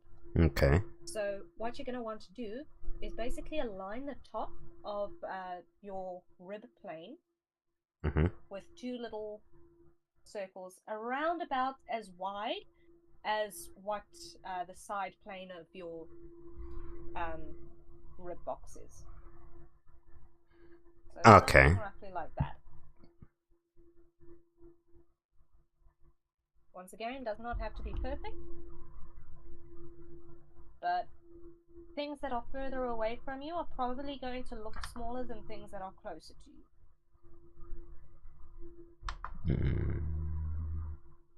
Like, nope, too high. Okay. Smaller. Okay.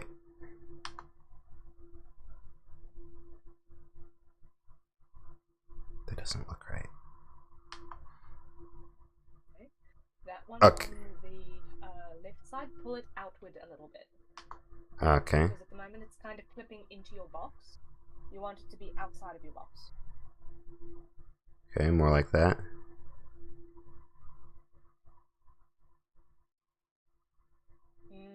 More to the left. More to. Alright.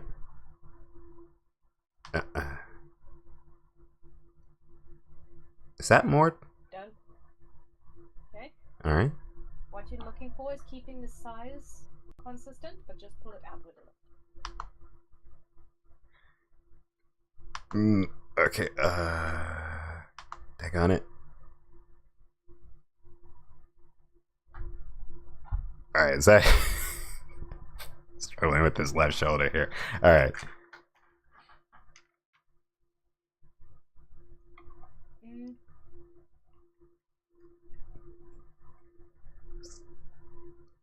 Okay, here's a different metric for you. You see the distance between the bottom of the chin and the bottom of the nose? Yes. Okay, that's how big your circle needs to be.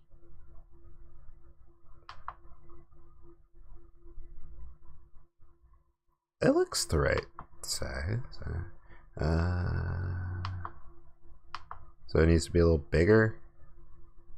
A little bit bigger. And if it's too small the first time, you could just scratch it bigger. Doesn't have to be a single circle. It's clipping too far in, isn't it? That is too big. Yeah, that was actually pretty good. Oh, what? Oh. Daggone it. Okay, there we go. Is that right? That'll do. That'll do the trick. Okay. Circles. My nemesis. Indeed.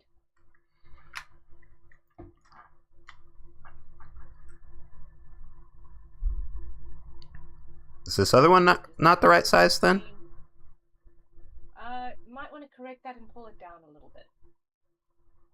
Okay. Let me just. I was just waiting for your stream to catch up with me.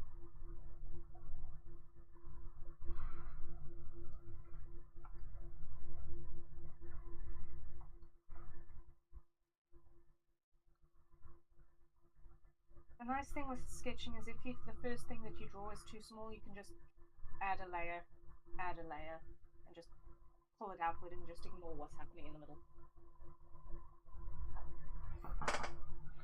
Okay, maybe that's good.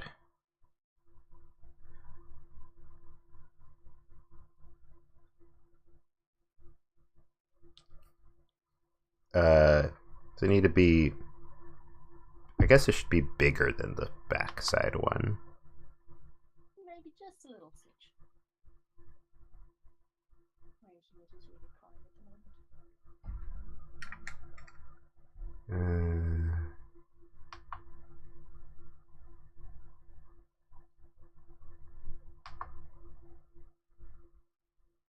Okay, all right.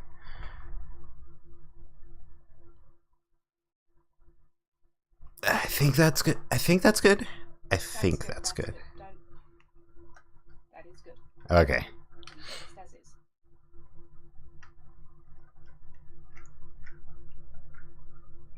If you agonize too much, then move on.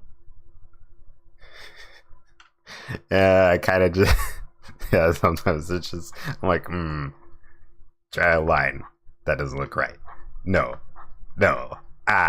I need to stop doing that. The worst what happens is when you do that and then you undo and then draw a line and then the next line is worse than the previous one. Yeah. That's the painful part.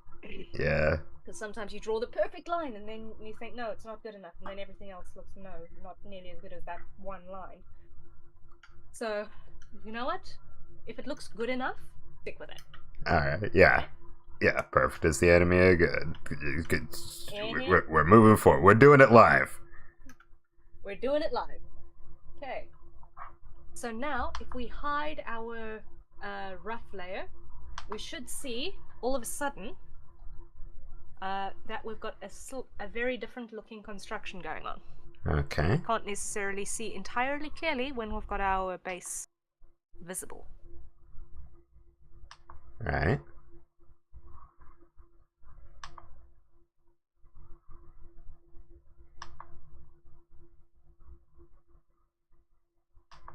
So there you can already see it does look quite different from what you had previously. Yeah. Okay. So now what we can do is we can add another layer on top. We're not going to worry about the arms for now. I think. Because in most cases, arms, you can actually almost get away with noodle arms. Most of the time. The one thing that I will say about drawing arms, if you want to get your proportions right, is that it's always helpful to put the elbow in line with somewhere in the squishy bit. Okay. So the distance between your shoulder and your elbow is, if it's lying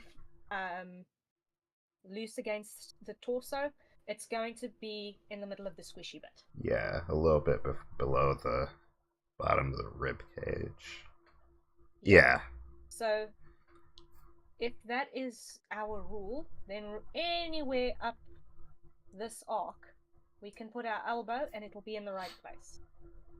Right. Okay. So Yeah, that because is it would about be the only around. proportion rule that I worry about too much when it comes to upper arms. Is elbows line up with the middle of the squishy stuff. Yeah, otherwise, start getting some like gorilla arms, T-Rex arms. Exactly.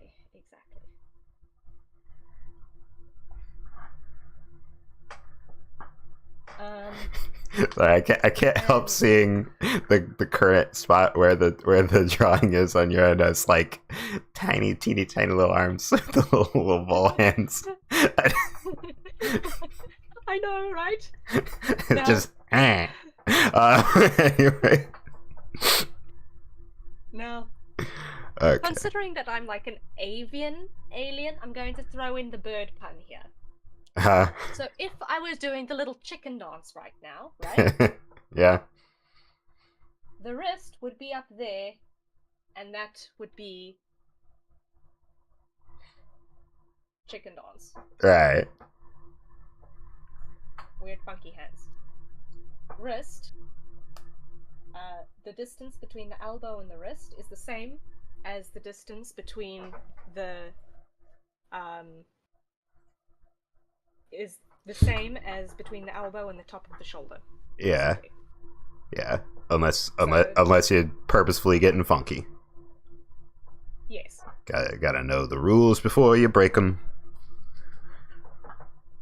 So if you've got that distance, you can put that arc anywhere there, and anywhere there, your wrist will work. Right. Okay, so if I want the hand to be like on the, then it would be like about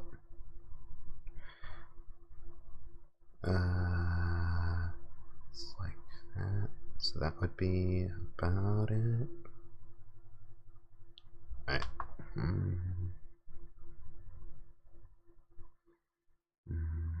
I'm just gonna take away the chicken arm right now on this side. I'm just going to. And then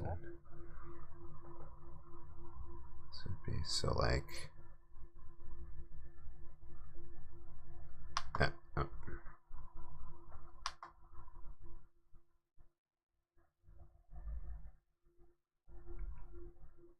Yeah, so about. That looks good.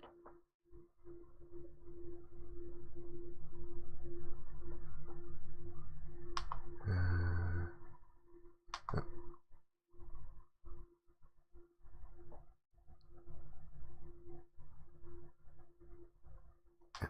Yeah, because that's like that.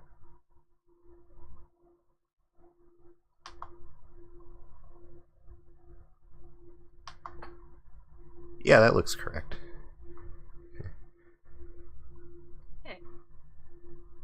So the next thing I'm going to show you, before we go into any more detail on arms, is a little trick called the floating hand trick.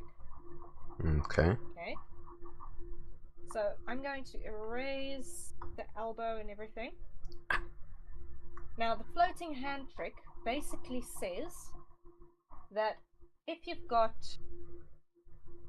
a person who's doing a gesture, Right. you can put the hands anywhere, all right? And then Right. you can just connect the arm to the hand. So if I've got the hands like this, we can infer that it's going to be a shrug, right? Right. If we put the hands like that, we can infer it's going to be a point with the other hand on the hip. Right. So. Okay.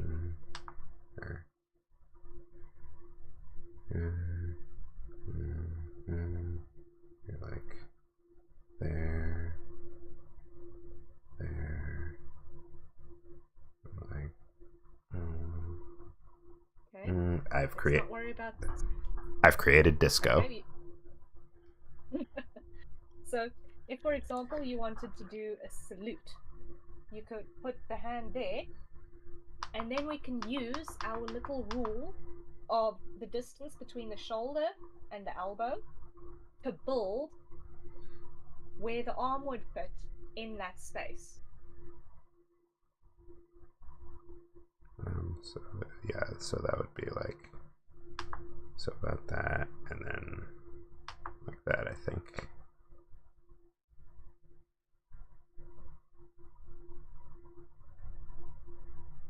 Okay. So if this is our little box and we want to make a salute. Yeah, because that would be like that distance down there. is approximately that distance. So that would be. Is approximately that distance. Yeah, that looks correct, and then that would be about, yeah. So that.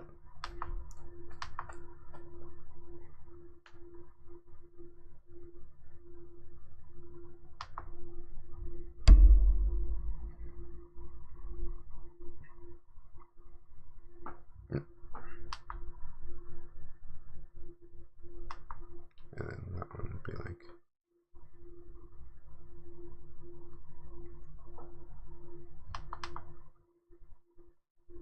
Okay. The floating hand trick is really, really helpful. Okay. So, you'll notice if you look at things like even your emojis that have hand gestures on them, those are basically floating hands. Right. Okay, because even though they're not connected to anything, or like half of the mascots of the Western world, then the hands are actually not attached to anything. So you can infer where the arms would be based entirely on where the hands are. And from that you can do your connections as you need. which is why I don't worry too much about the arms until further down the line.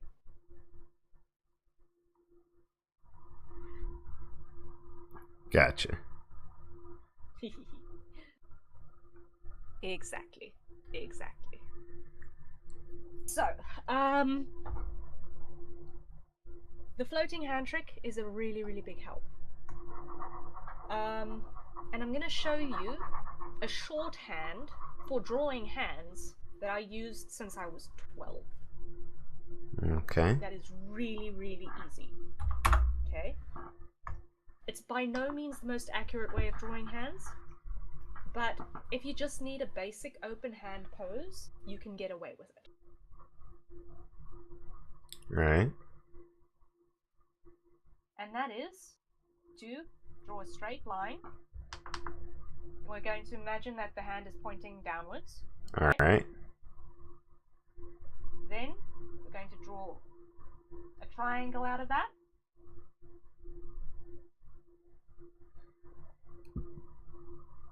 Okay.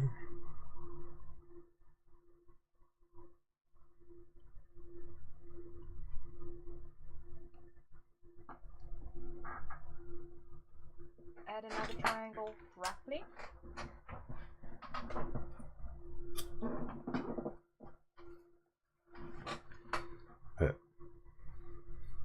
Okay. So like connected at points, like.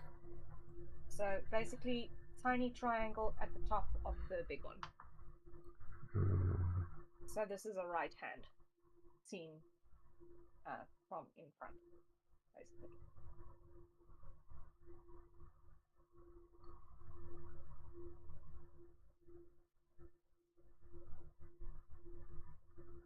Okay, that works. Now what you're going to do is you're going to draw one line up until an arbitrary point in the middle of the big triangle.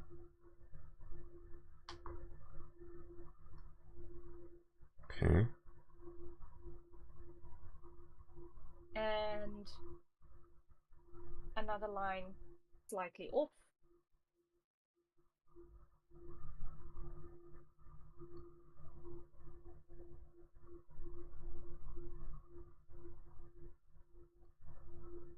Huh. Yeah, I've never seen this way before. It is 12-year-old me being lazy. Because like I was expecting like 2 boxes and the hands are really, really complicated. I try yeah. not to overwhelm you with the complications of hands. Hands are the bane of artists who have years of experience. I'm not going to overwhelm you with those now. A shorthand that does the trick will do the trick. Yeah, I got you. Yeah, they're like accomplished like comic artists who like I can think of one in particular that's like famous or infamous for like just conveniently having all of his characters' feet like covered by shrubbery and rocks and stuff. Just so that he doesn't ever have to draw it. Yes. Yeah. It's exactly that sort of a thing. It's like incredibly conspicuously covered. Like yes. Like the camera angles are just so. Yeah. So, and Marvel Comics and such. Yeah.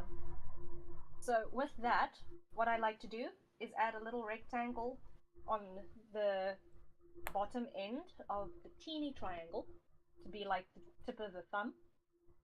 Okay. Teeny little rectangle. Smaller rectangle. Okay.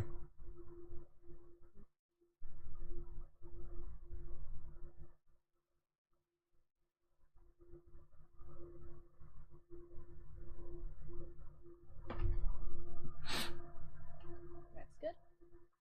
And then the wrist roughly pops up like that. Right.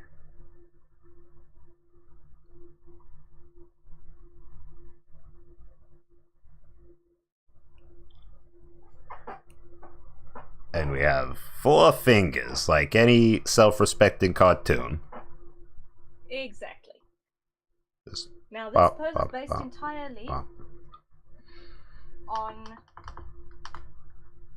the idea of fingers wrapping past each other. Like, I don't know if you've ever worn a golf glove, but if you've worn a golf glove, you'll know that it kind of automatically pulls your fingers into this sort of staggered curve. Huh. And this is basically like viewing your fingers, where if you kind of slightly bend your fingers inwards and then look at it from the angle where you're seeing only your index finger, really. This is kind of the view that this shorthand is designed for. Okay. And so, yeah, the pinky is just hidden completely. Hidden. Which is So you, why only 3. which, exactly. So, if you want to turn that into a point, basically what happens is you'll go start with a spike for the big finger and kind of just make a weird bird beak thing out of that, and then a weird rectangle on the side for the thumb and arm out off of that. Trapezoid. And then there we go. Maybe clean up a little. Don't think about it too hard.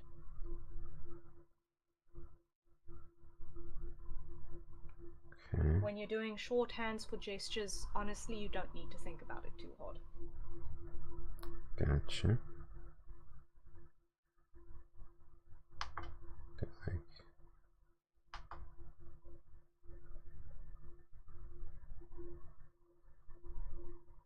And at that point, you don't even need to bother with other fingers, because they're all curled up anyway.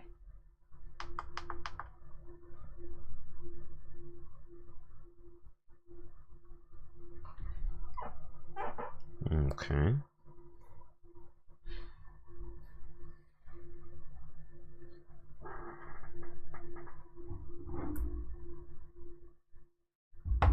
So, yeah.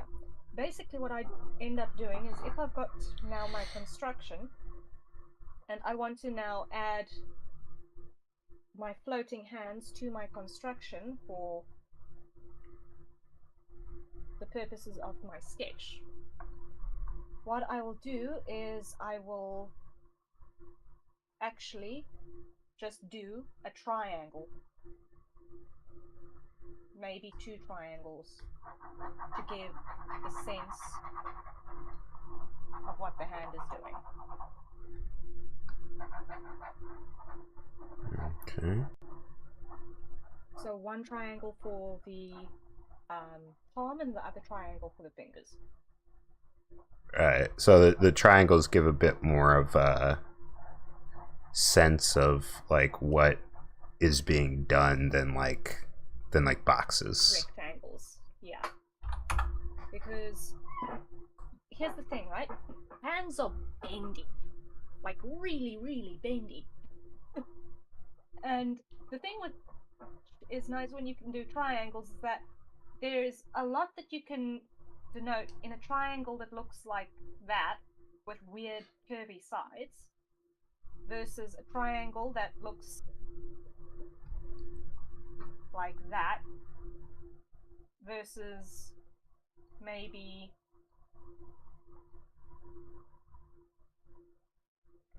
something roughly like that to denote a break in the fingers. Mm-hmm. So don't be scared to curve your lines.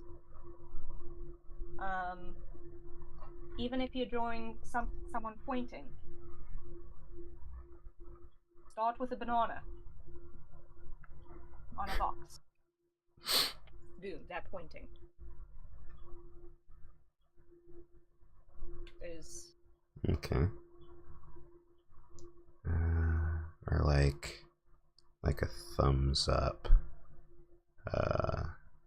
So like some kind of banana on a box like that.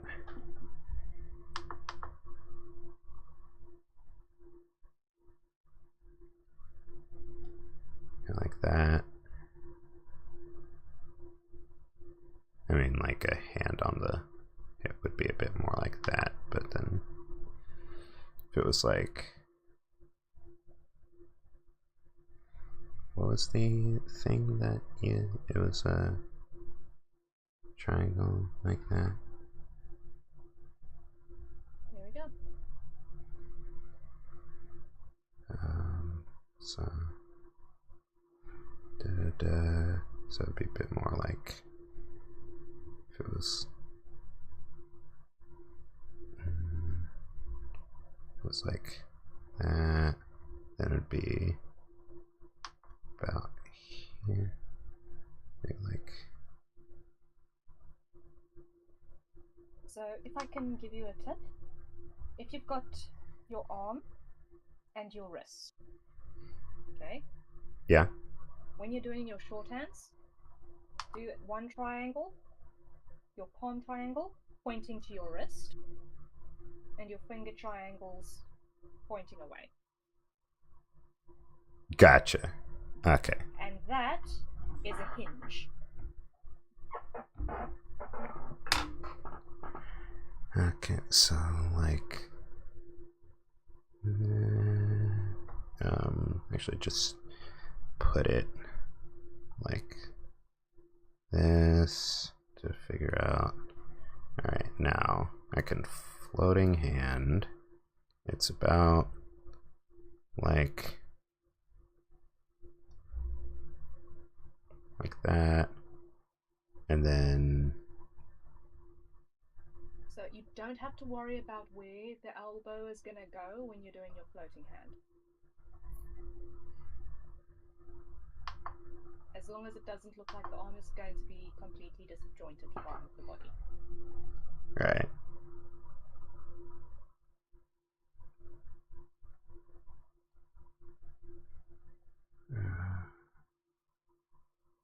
What is it? For the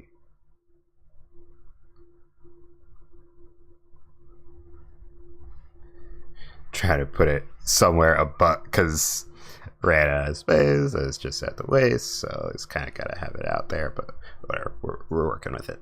Okay, so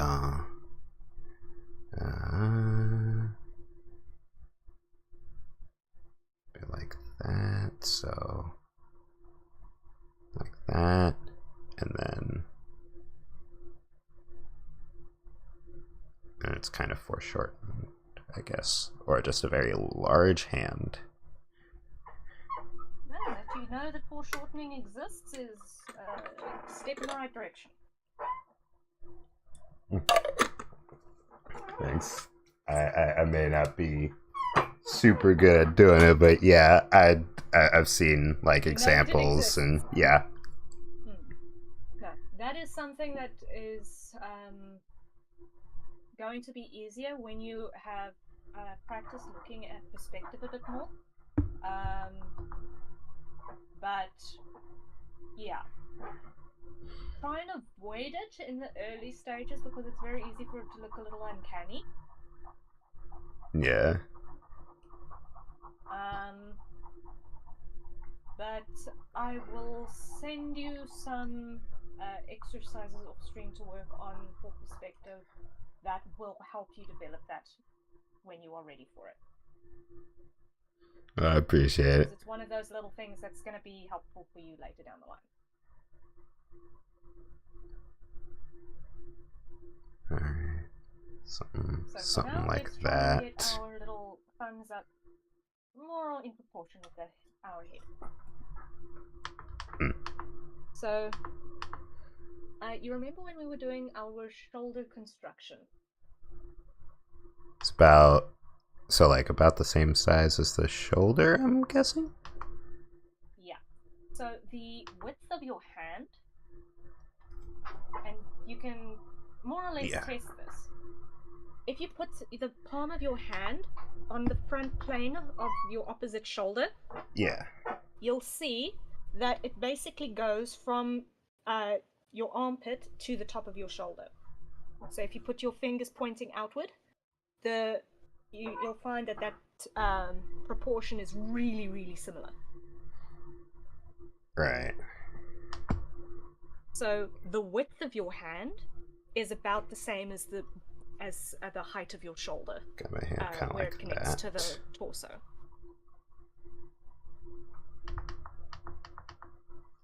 So when it comes to deciding, okay, how big is my hand going to be for my thumbs up, you can basically use that shoulder ball as a guideline. Alright. Thumb is a little too big. Okay. That's okay. That's good. That's good enough. It's like a Facebook thumbs up. It's like actually, it looks like that on YouTube too. That it does. That it does. And you all should give a thumbs up to to the streams. Hey, got it. Please do. We'd appreciate it. Yeah, very much would be appreciated. Both first Harry, then maybe me. Well, half of what I'm saying doesn't make sense if you're not seeing what's happening on your screen, so that's fine.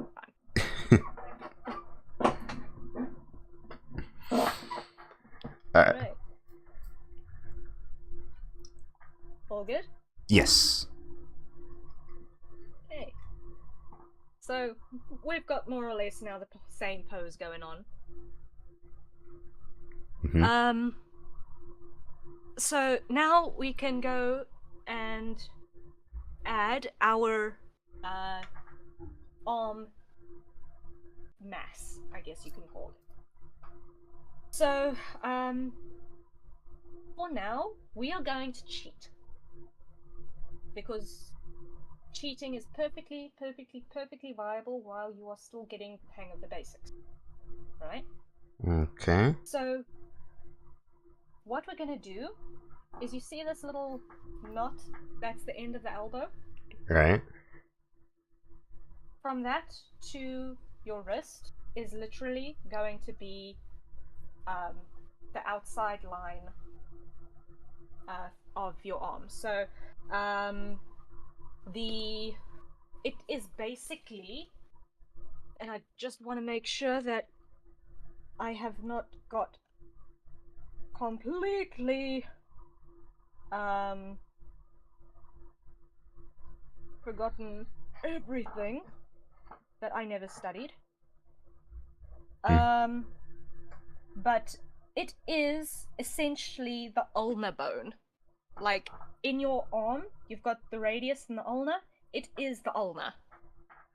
It is that bone that runs from your elbow to the outside of your wrist. Oh. That is that bone. And when you are moving your hand around, from most angles, it's actually pretty tight to the skin. Okay, yes, that looks correct. Yeah, that should be the ulna. Okay. So now what we're going to do is we're going to take this from an arbitrary point in our hand, and we are going to draw a stripe straight down to the rest of the arm. Okay. Just straight.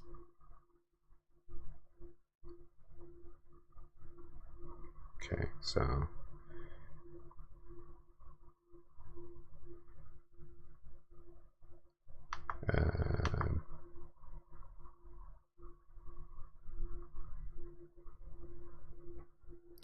good enough. I think that's good Once enough. again, doesn't have to be perfect. Doesn't have to be filled.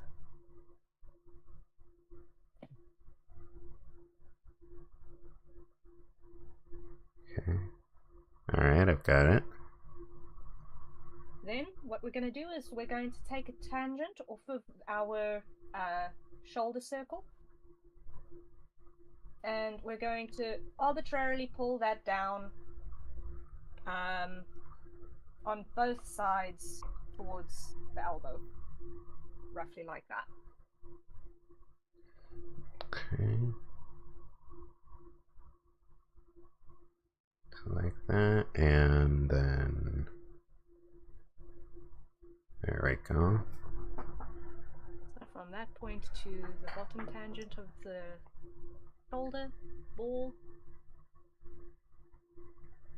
and the top tangent of the shoulder. Okay.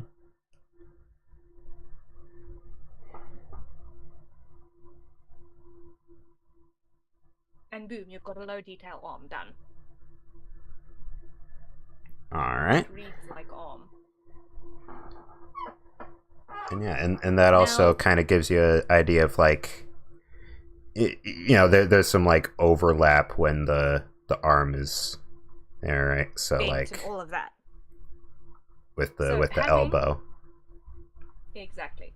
So what you could do to basically get that overlap clarified is basically just erase a teeny little bit off the bottom, and there you can see that you've actually got the overlap already drawn. Yeah. Easy. Chuff chuff. Yeah, because like stuff like that. Pretty much.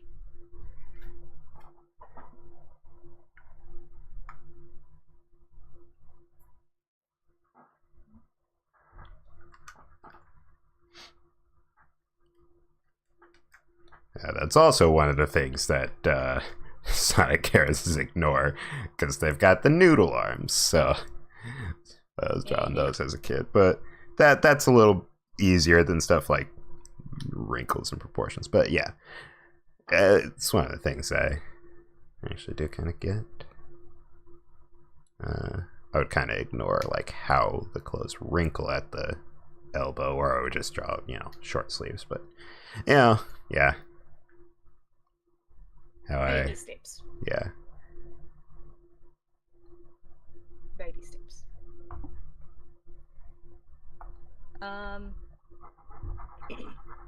So now, what we can do is look at the other arm. Now this one, what we're going to do is, I don't know if you remember a couple of steps previously, we talked about a bendy side and a straight side. Right. Or a busy side and a straight side. Yeah. So what we're going to do on this one, because we see that the thumb is pointing down here. Right.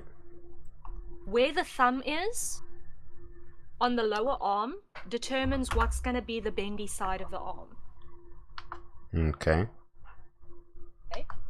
Yep. So, if we're assuming that the thumb is on that side, the bendy side of the arm is going to be almost like an S shape from the elbow-ish. Okay.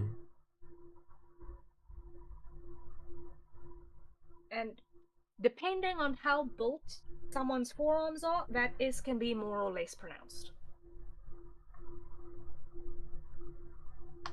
Okay. So on a dainty person, that S can be really, really shallow. On a buff person, it can be pretty significant. I'm gonna go somewhere middle down the line. Gotcha. So that's the... Also, try and keep your lines soft and loose and fast. Right. It'll be easier. That's good. Yeah.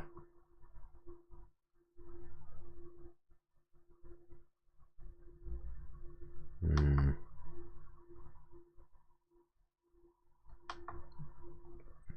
Okay. Okay. I think that's one.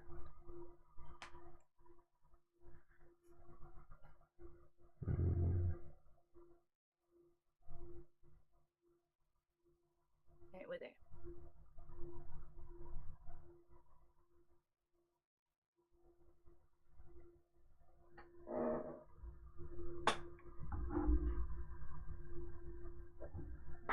whatever your last line was, let's leave it at that.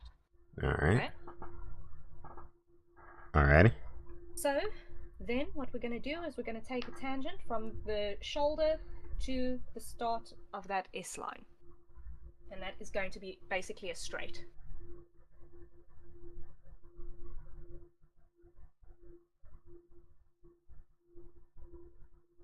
Alright.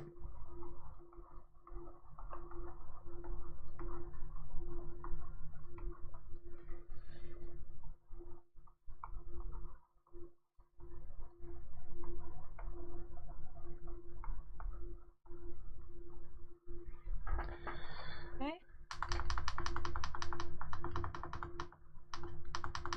Okay.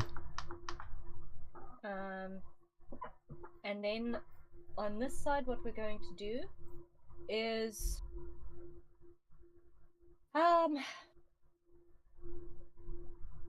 we're basically going to also take a tangent. We're going to go to approximately the same distance away from our middle bubble here. Elbow not there. On this other side. Okay. At your discretion, though, because sometimes it might be a little broad looking. You can kind of take it as it flows. And then sort of just also loose S line down to the hand. Right. In this particular case, actually looking at how your elbow to shoulder line, that heavy line is looking, I would actually take, you'll see that there's this little wobble around 2/3 of the way up, just before it tapers into the point, just before it tapers into the shoulder. You can just kind of go from that little wobble straight up into the shoulder tangent. Should be okay. So you've got that, and then you've got a little wobble. Oh. Go straight like that. Wait. Because that looks like more the right width. There's no rules. You go for what looks most right. It's a little thin. I think maybe a little like bulk is maybe not bad, but yeah, I think this is.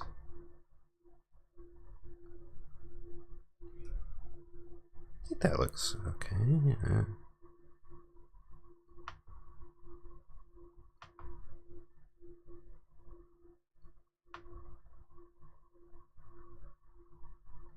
yeah, that looks okay. I think we're there.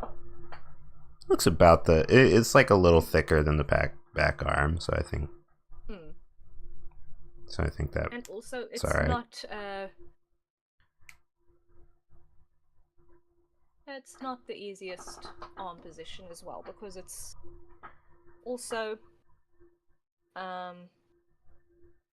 If you had to pose yourself, it's also not exactly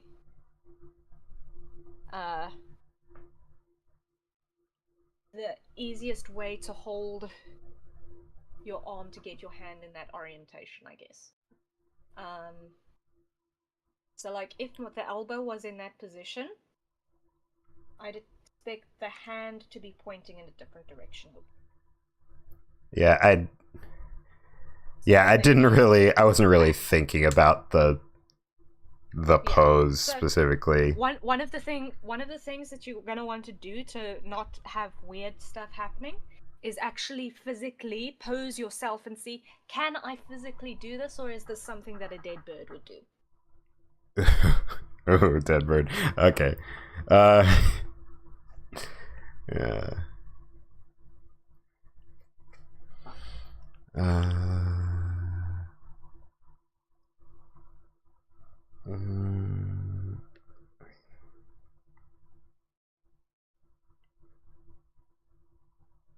Would it look weird if I just turned the hand around? Then it wouldn't be the same shape, same arm shape, I don't think. Maybe. In this case, let's see. I'm just going to on my side do the test for you. Just like. Just grab that. And then... that makes sense. That makes sense.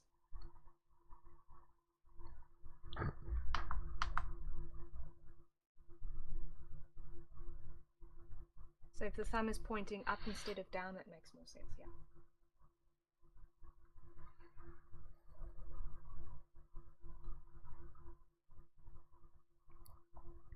I just was trying to do the back toward the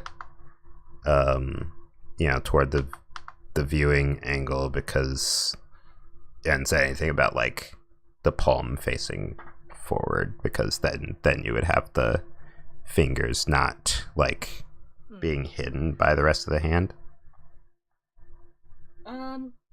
And for that,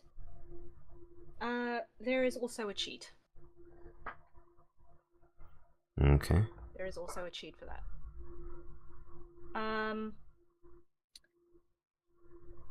And this cheat is called curling. So what we're going to do, if that's the case, is we're always going to use this front edge to indicate our index finger. So we're not ever going to chop that short. It's always going to be our gesture. It's the thing that leads our gesture. Right. So everything else can shorten and curl away as we need it to, right? But that is always going to be our straight. So what we want to do, if we want to have our palm facing forward like this, is we'll have our index finger, and then we'll sort of tuck the other fingers in along it with these little awkward little beams.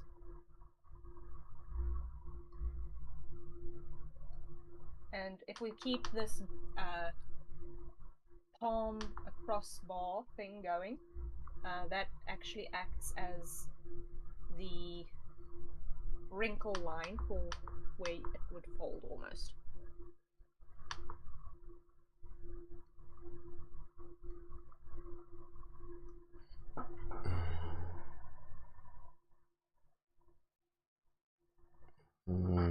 Trying to look at my...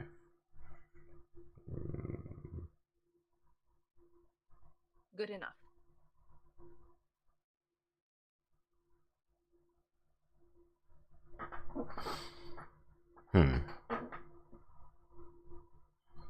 That'd be more of a...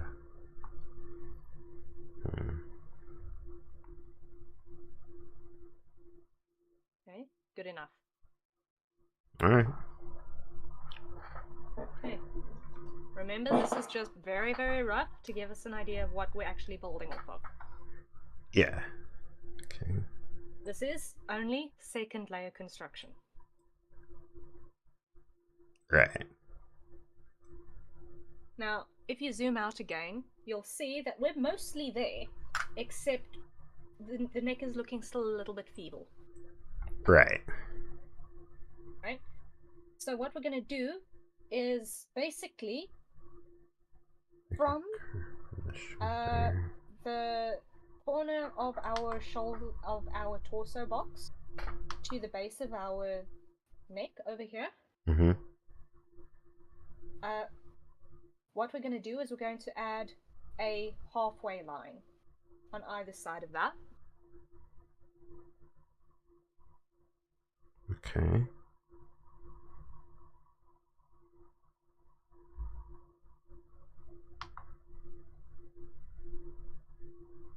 So on the top plane of our torso box, we're going to add a split halfway between the center line and the outer edge. Oh, and so that's where the base of the neck comes from. And then we kind of like attach it. We just connect up. Kind of a soft curving line. Now you'll see that I'm not bothering to do the same on the that way side, because on my drawing the red line Right. covers that junction. Yeah. Okay. Mm-hmm. There is no point in trying to fit another line in there. It's just going to make it look too thick. Okay. Right. So that very roughly gives us a pretty solid idea of everything that's happening in this picture. We've got a thumbs up, we've got an open palm, and we know what's going on. And it looks pretty much more or less in proportion. You can push and pull until you're happier if you want to, but for all intents and purposes, you've got a drawing. That's bolt. And as you get more used to doing this sort of a construction, you're going to develop the eye to get the proportions better. Right. The trick is, when you're doing these, you do not want to spend 2 hours on your construction. Yeah. You want to do this as... I don't want to say thoughtlessly, but you want to get it as like muscle memory. Spatial awareness. You want to develop the spatial awareness to know, okay, relative to myself, how big is my head? How big is my rib cage relative to my head? Yeah. Okay, and actually do that math on yourself to figure out what your proportionalities are going to be. Right. Okay, that's why I say your mirror is your best friend as a reference tool. And not having a mirror, there are other resources around that can make that useful and usable. So personally, I live in anatomy books. I have like 3 strength training anatomy books. I've got autistic anatomy book that I think is actually part of some people's medicinal studies as well. I've got my old I've got my granddad's old 1954 edition of an art book as well that is basically ancient, but it does the trick. I cut my teeth out of that book, and all of those have a bunch of different references in them that I have personally used continuously. But there are also always a gazillion and 3 free resources available. And I'm going to send you a couple of names to look up for proportionality and so on later as well. I have mentioned them on my channel before, but I'm going to send those to you again, just so that you've got some additional reading that you can look into and see, okay, this is my sketch that I've done. This is the construction that I've done. Now what we're going to do is we're going to compare that against the reference material and see, okay, how close did I get that to what I got in my references? Okay. Okay. This is basically what we call the critical analysis learning method. Basically, you do a thing, then you compare the thing against the reference and see, okay, how close did I get?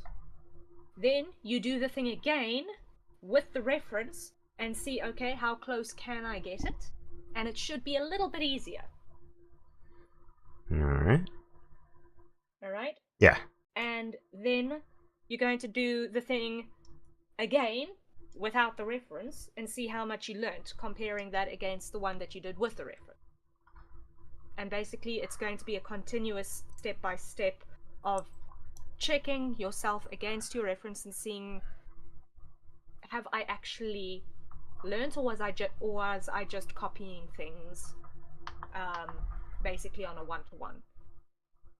Right. Copying is a usable skill to a degree, but you need to develop the skill to apply the copied knowledge into various different applications. Yeah, So I can already copy some things. That's what I would do a lot, honestly, or like not fully, but like, look at references and kind of put pieces of multiple different like references kind of together along with whatever I was able to do on my own, and sort of like, like I said, I never really. That is the best way to copy is a little bit from there, a little bit from there, a little bit from there. Yeah, not wholesale. Yeah. Not wholesale and not one-to-one. When you're doing a master study, that's a whole other kettle of fish. That's actually something I need to get around to doing one of these days as well, is actually do one of those. Not this week, that's for sure. But that's a case where you are taking a work from someone who's got a good amount of know-how, and you're trying to learn from what you see in the finished product. You're not always going to get all of the information from it, but it is going to be useful. For now, though, your main thing that you're going to want to get better at is going to be your constructions. Right. Because when you've got the constructions right, everything else gets easier. The dynamic posing. Yeah. So, yes, for now, it means that you're going to be doing a lot of characters with tank tops. So that you don't have to do wrinkles. Right. That's fine. You do not want to know how many times I have started in this sketch and I just never bothered with the draping because no. Yeah. Just no. I ain't got the guts for that one anymore. Let's carry on. Moving on with life. And you know what? That's fine. Yeah, and again, that's why Mega Man Battle Network characters are so easy, because they specifically don't draw them with their programs, so they kind of just have like non-wrinkling bodysuits and armor pieces. Very, very useful. Yeah. Very, very useful. So yes, it's a step in the direction. Yeah. Except for when they broke their no clothes rule and put a cloak on a program, because rule of cool. Factor. Yes, exactly. Yeah. So yeah, how is your brain feeling at the moment? It's fine. I started drifting, honestly, a little bit at one point, but I brought myself back. I think we're good. I am okay. Because I'm looking at the clock, and we are at the limit of what a person can learn in a day. Okay. 4 hours, the studies have said, is the amount of time in which a person can absorb new information. Oh, it's been 4 hours. Yeah, funny how that works, huh? Yeah. So, I think this is a lot. It's a lot that we've covered, and I tried to squeeze as many tips and tricks into this basic construction thing as possible, but at the end of the day, it is going to boil down to a lot of practice on your side. So the shorthands and the construction tricks are going to be something that you are going to develop for yourself as you go and to grow yourself as well, because you're not always going to need to show all of your construction lines. You're not. Right. But sometimes it's very useful to just remind yourself, okay, this is what I'm doing, this is the posture I'm working in, what sort of overlaps am I looking at, what sort of twists are we looking at? Because it's very easy to have a scenario where you have, for example, someone walking. Mm-hmm. You've got arm forward, leg forward on the opposite side. arm back, leg back on the opposite side. Okay? Right. There you've got twist. And that sort of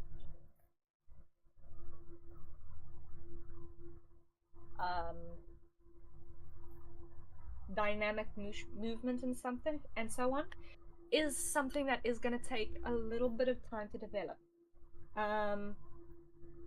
Doing quick little sketches like this are going to be helpful for you in terms of developing that in terms of your gesture. A rectangle, a bubble for each shoulder, a triangle for each lower arm I find is useful. A thigh, a lower leg. If you need to draw feet, that works too. Okay. That, if you need to do a really quick posture sketch for anything, is the fastest way I can think of to denote anything in as few strokes as possible.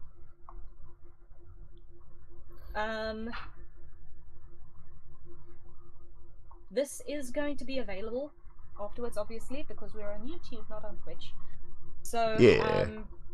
it's not going to disappear on us after 14 days.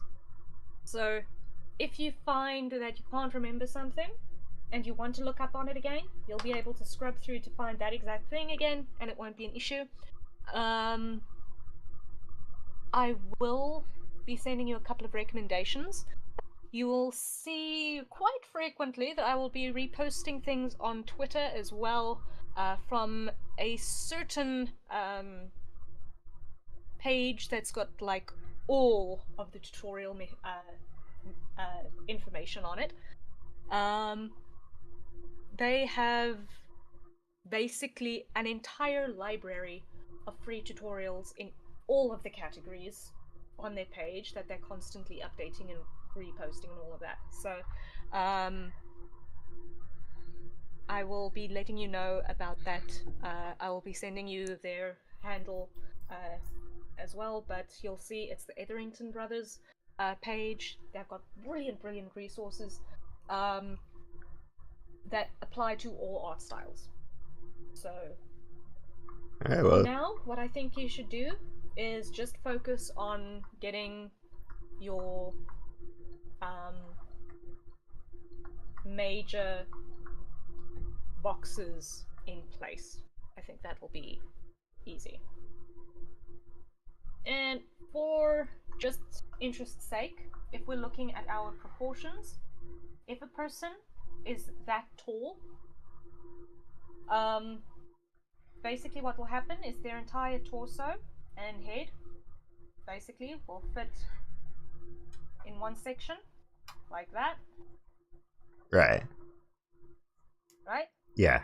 And then if you split that in half, leg,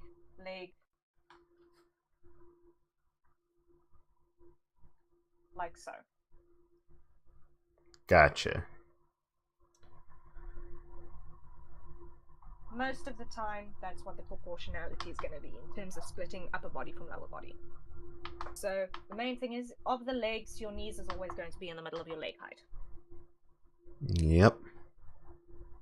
If you haven't got that, that's when you're going into digitigrade territory, which is not where we're at. Yeah, no. Not going live action Transformers. All right. Yeah. All right. Everything I'm thinking about Transformers. A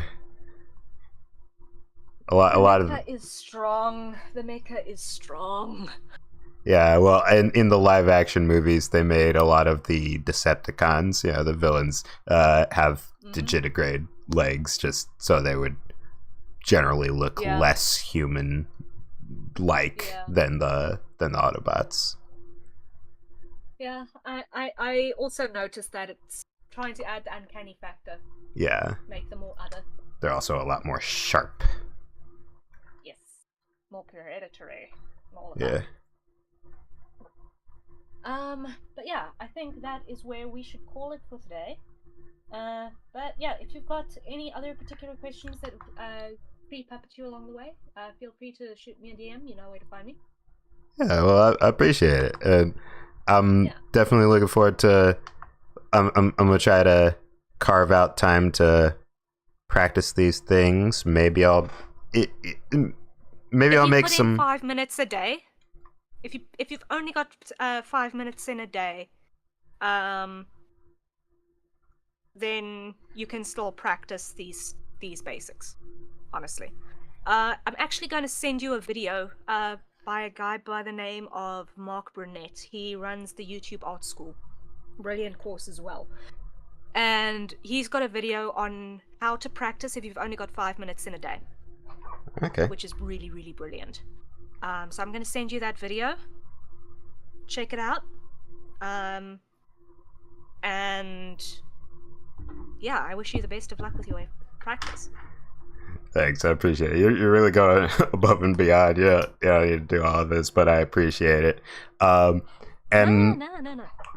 and I would definitely be happy to do a collab again. You know, whether it's drawing stuff Yeah. or like games, chat, whatever, conversations. You know, cool person. I don't think I could have picked anyone better for my first collab. Honestly, I yeah, I don't want to get sappy, but you really have inspired me to do this. So I really appreciate it. I am so glad if your first collab has been a pleasant experience. It was fun having you. All of the chaos aside, I think you did really well today. Thank you. And I really hope that I didn't melt your brain a little bit, because I know that I kind of went haphazard a little bit, because I was kind of a little bit scared that we were going to go directly into the, okay, I want to learn about character art, but I don't know anything about where to start, and that was kind of where it ended up going. But you know what? I think as far as just opening the gambit of this format as well, it was kind of maybe a necessary step. But yeah, I also think if we get the opportunity to collab again, it would be really fun. We'll see what happens. Yeah. Thank you. Still working on my scheduling and all that, but yeah. Maybe I'll start doing art like streams or content where my own. Maybe not yet, because I'm not actually able to get the full proper finished product. That's the word, product. Yet, but you know, it's in the works. I'm gonna figure some stuff out. But yes, You'll get there. Yeah, I appreciate it. Listen, here's the thing, right? Yes. Once you've got this step, everything after this is adding detail. Right. Right? Yeah. So, knowing that you've got your basic construction is going to make adding detail to anything a lot easier when it comes to your original stuff. Because, like you said earlier, if you're drawing over your memes, for example, yeah, that is basically just tweaking detail. Yeah, because the base image, the reference image, is the construction. They already did that, so exactly. So, yeah, I'd actually say do a couple of those meme redraws. Get used to doing your detailing, because then you can do it over any base. Right. And also, on platforms like, I haven't used them for a couple of years now, but platforms like DeviantArt, also, there's a bunch of free-to-use bases on there, as long as you credit the base provider. Right. Actually draw over the base. Credit the base provider, and where you found the image, obviously. And get used to your detailing off of that, because it's also a valid thing. but don't neglect practicing your construction. Yeah.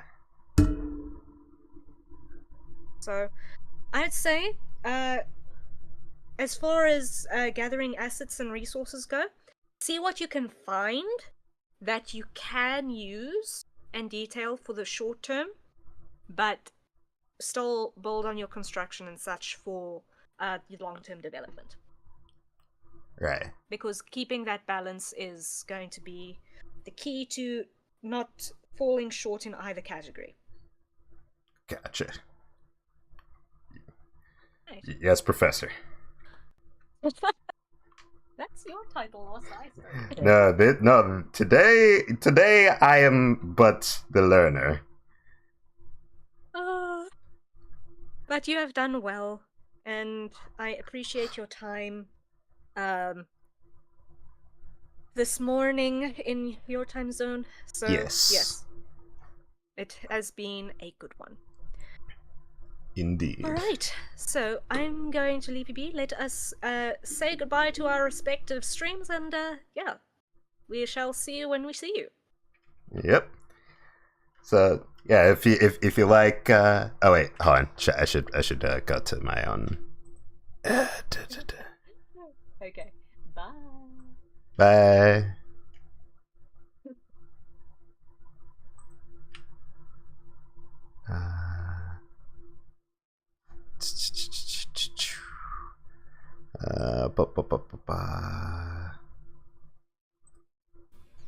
All right.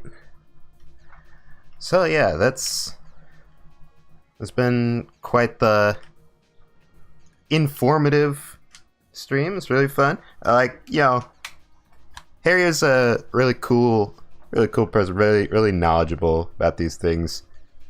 Humble, maybe too humble sometimes. Like to gas the folks up sometimes. But yeah, I'm gonna get out of here. If you like art content like that, then check out Harrier Citadel.